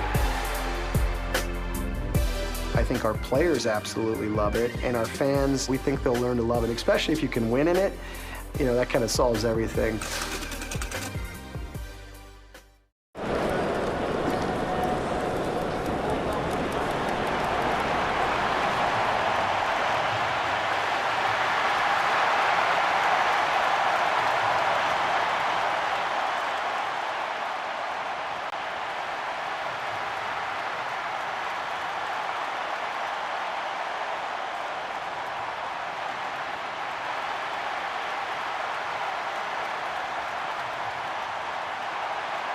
For 35 years, no matter who owns the house. And smart because we're affordable. Get half off every window and Wallside's exclusive no-interest extended financing. 1-800-521-7800 or go to wallside.com.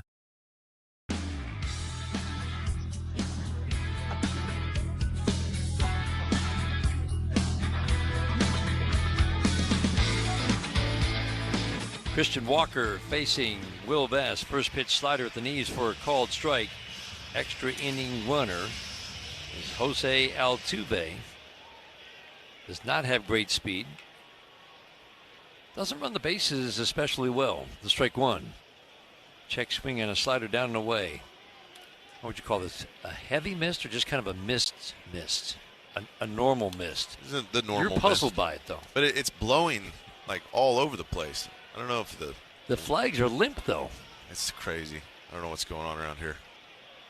The 1-1 to Christian Walker, ground ball to third, sliding, stop by Ibanez, pops up, throws, nice play. Andy Ibanez is going to smother a ball before it gets through a gap. He is not going to let that ball get through the hole. He is not. That was really nice. He went down to a knee, and the knee kind of caught, and it popped him right back up. That's a very athletic play by Andy Ibanez to get back to his feet without even having to use his hands. Turns his shoulders, fires a bullet to first base. Altuve at second. One out. Yainer Diaz at the plate. 1 for 3. Sharp single to right field off the starter. Tarik Skubal. Tell you what, it looks worse in the lights. Fastball at the knees. Come on now. That bottom I know rail. both pitchers have been squeezed, or pitchers on both sides have been squeezed, but that's a strike. It is. My goodness. Bottom of the zone is non-existent. That is a perfect pitch at the knees, ball one. The 1-0, swinging a line drive deep and foul down the right field line. Production for Diaz, as we said, has dropped sharply the last 2 years, mostly because of his production against righties. He torched righties a couple of years ago, hitting .250 with just a little bit of power. One of the things that Diaz does not do and that hurts him, he just will not draw a walk. The 1-1, ground ball, chopped foul down the third base line. 1-2, they count on Diaz. Tyler Holton is warming in the Tigers bullpen. Caleb Ort is warming in the Astros bullpen. No score. We're in the 10th inning. Altuve, the extra inning runner at second. The 1-2. Swing and a tap. Foul. He just got a piece of the slider. A wild, flailing swing. And he just got a piece of it. I'd stay right there, wouldn't you? Why not? Guy can hit a fastball. Best sets, holds a glove at the letters. The 1-2, ground ball to short. Baez gets around it. Plenty of time. Easy strike over to Torkelson at first. Sinker gets the ground ball. I mean, after seeing the outfielders last half inning, just keep the ball on the ground. Yeah. It's a good call. Yeah, something strange is going on with that ball up in the air. Yeah, I think that's the wind is blowing it for sure. It's up above the stadium. Now the flag's indicating a breeze blowing, but this has got a very eerie look to it, doesn't it? It's the mist is getting heavier. Heavy mist blowing, and you can see it in front of the light towers, in front of the lights. Always looks worse in front of the lights, but it definitely is getting hot. Blowing around. It's funny, you look down in the stands, nobody is running for cover, and nobody's even covering up. So it's like it's not reaching the ground. Victor Caratini, switch hitter, batting lefty at the plate. First pitch, slider on the back door for a called strike. Pinch hitting for Urias. Let's pause for station identification on the Detroit Tigers Radio Network.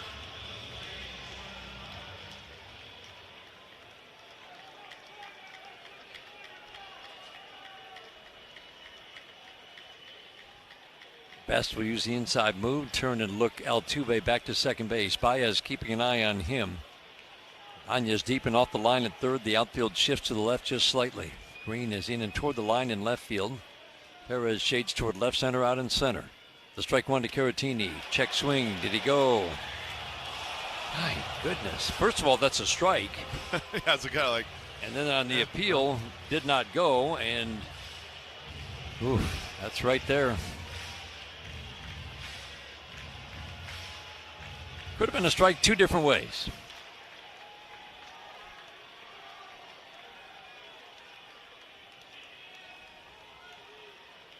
Caratini, pretty good from both sides. Swings and lines one deep and foul. Falls behind. 1 ball, 2 strikes. 270 from the left side. Not a lot of power. Has some pretty decent bat-to-ball skills.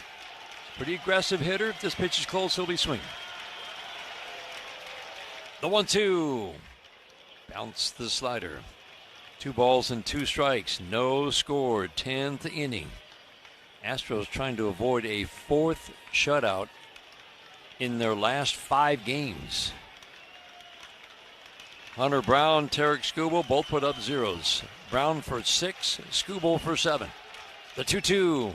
Soft ground ball to first, foul. Just outside the bag. Best came on to pitch the 9th. Holton is ready.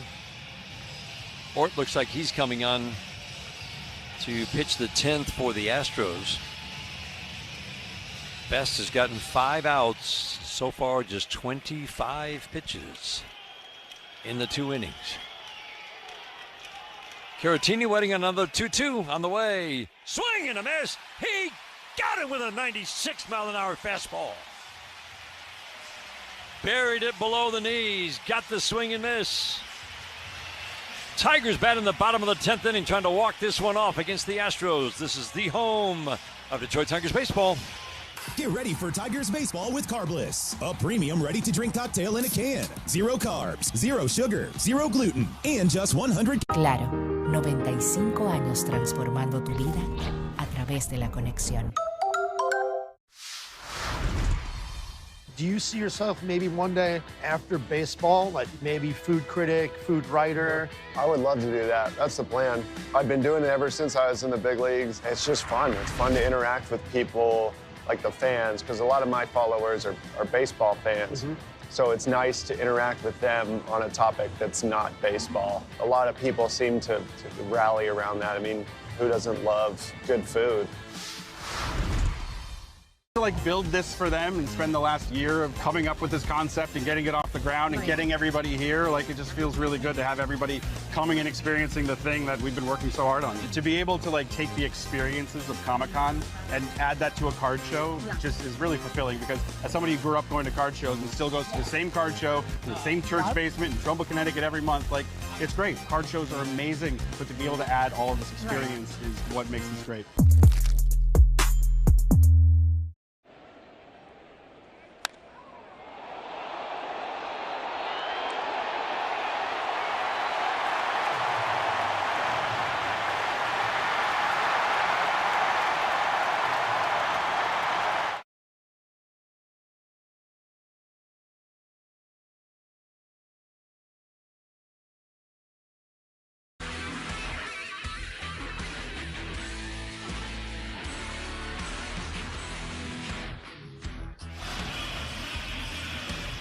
Caleb Ort takes over on the mound for the Houston Astros, bottom of the 10th inning. First time the Tigers have gone to the 10th inning scoreless after 9 since July of 2023. Andy Ibanez on the mound. With all the pinch hitters and the bench being emptied, Jose Altuve, who was the DH tonight, is now in the game at second base. Extra inning runner is Wenzel Perez. First pitch off the bat of Ibanez, hit deep to right field. This should advance the base runner. Smith gets behind it, makes the catch. He has a good arm, but Wenzel Perez will scoot over to third. Well ahead of the throw, Ibanez advances the extra inning runner, Wenzel Perez. He's at third with one out. Yeah, good job by Andy Ibanez. Looking for a pitch to drive. Gets one up. Going to take it the other way. Doesn't get the knock, but gets a job done. Now you got the winning run 90 feet away, Dan. All you got to do, get it out in that green stuff. Little deep fly ball. Get the ball up. This guy does have a sweeper. Throws a four-seam sweeper cutter. Just get the ball up. You don't want to roll over one of those little sweepers down. They're going to intentionally walk Dingler wisely to get to Javi potentially. Or are they going to load him all the way up? Nope. I think you pitch to Javi. Yeah. There may be some sweeper in Javi's future here. Ort gets a good number of ground ball outs, kind of an average number. He is more of a fly ball pitcher. Lots of balls in the air against him. You would think he's got 3 different off-speed offerings, mostly sliders and cutters, that Javi will see a steady dose. Diaz out to have a quick word with Caleb Ort. The numbers for Ort this year, this is his 41st appearance, an ERA of .470 in 38 innings, because the walks are high. Walk rate just under 5 per 9, and the strikeout rate a tick under a strikeout an inning. Everybody on their feet here at Comerica Park. Infield in tight, outfield in. Baez first pitch, swing and a miss on a slider down and away. They had a little conference on the mound. I think most of those guys probably said, you know what, don't throw him anything to hit. Keep it slider, sweeper away. Because even if you do walk a guy, you load the bases, which puts force at all the bags. But they want swing and miss right now. Well, Javi's got to be smart here. Make him come to him.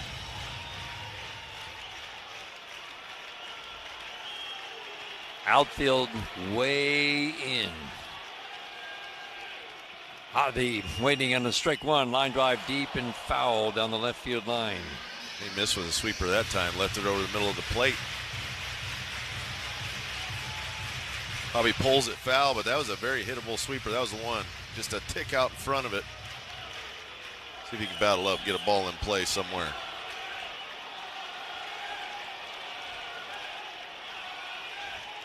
The 0-2. Sweeper down and away. Extra innings brought to you by Blue Cross Blue Shield of Michigan. Ready to help. 1 ball, 2 strikes.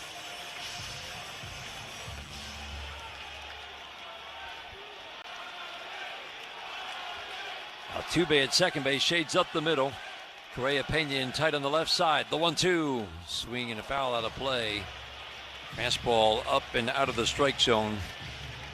And you can safely predict that you got him in swing mode, and now it's just a matter of can he make contact. How far out the sweeper is. The 1-2, swing and a miss. Slider in the dirt. Baez strikes out for the second out here in the 10th.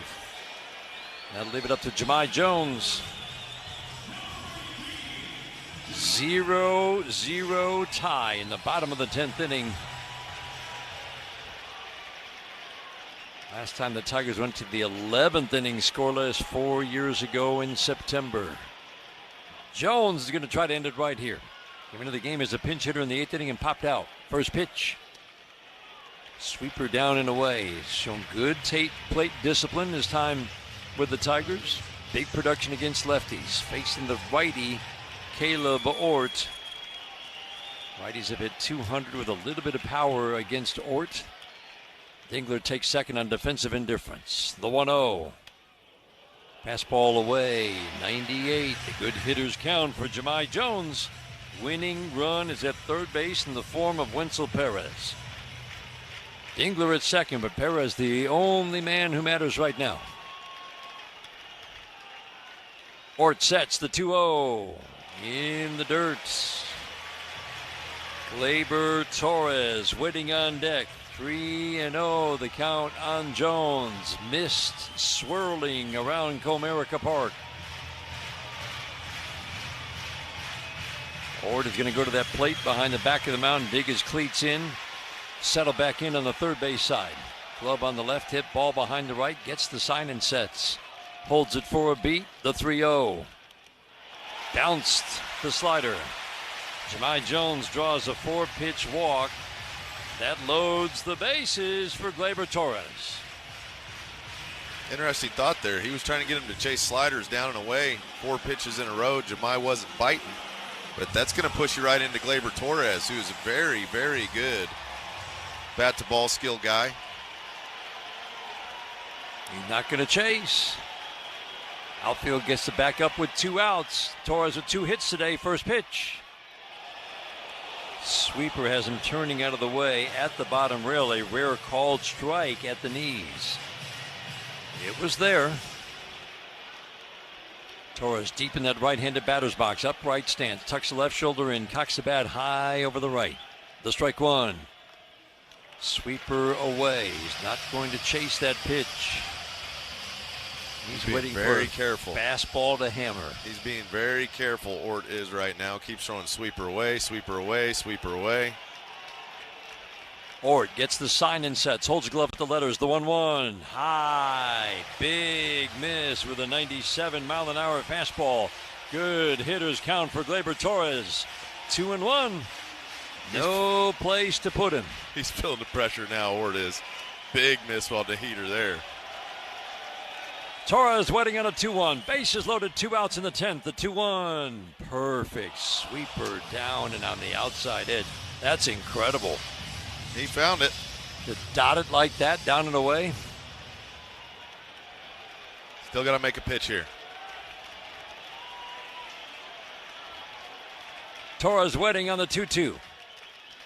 Perez dancing down the line. The pitch bounced it away. Backhanded grab by Diaz.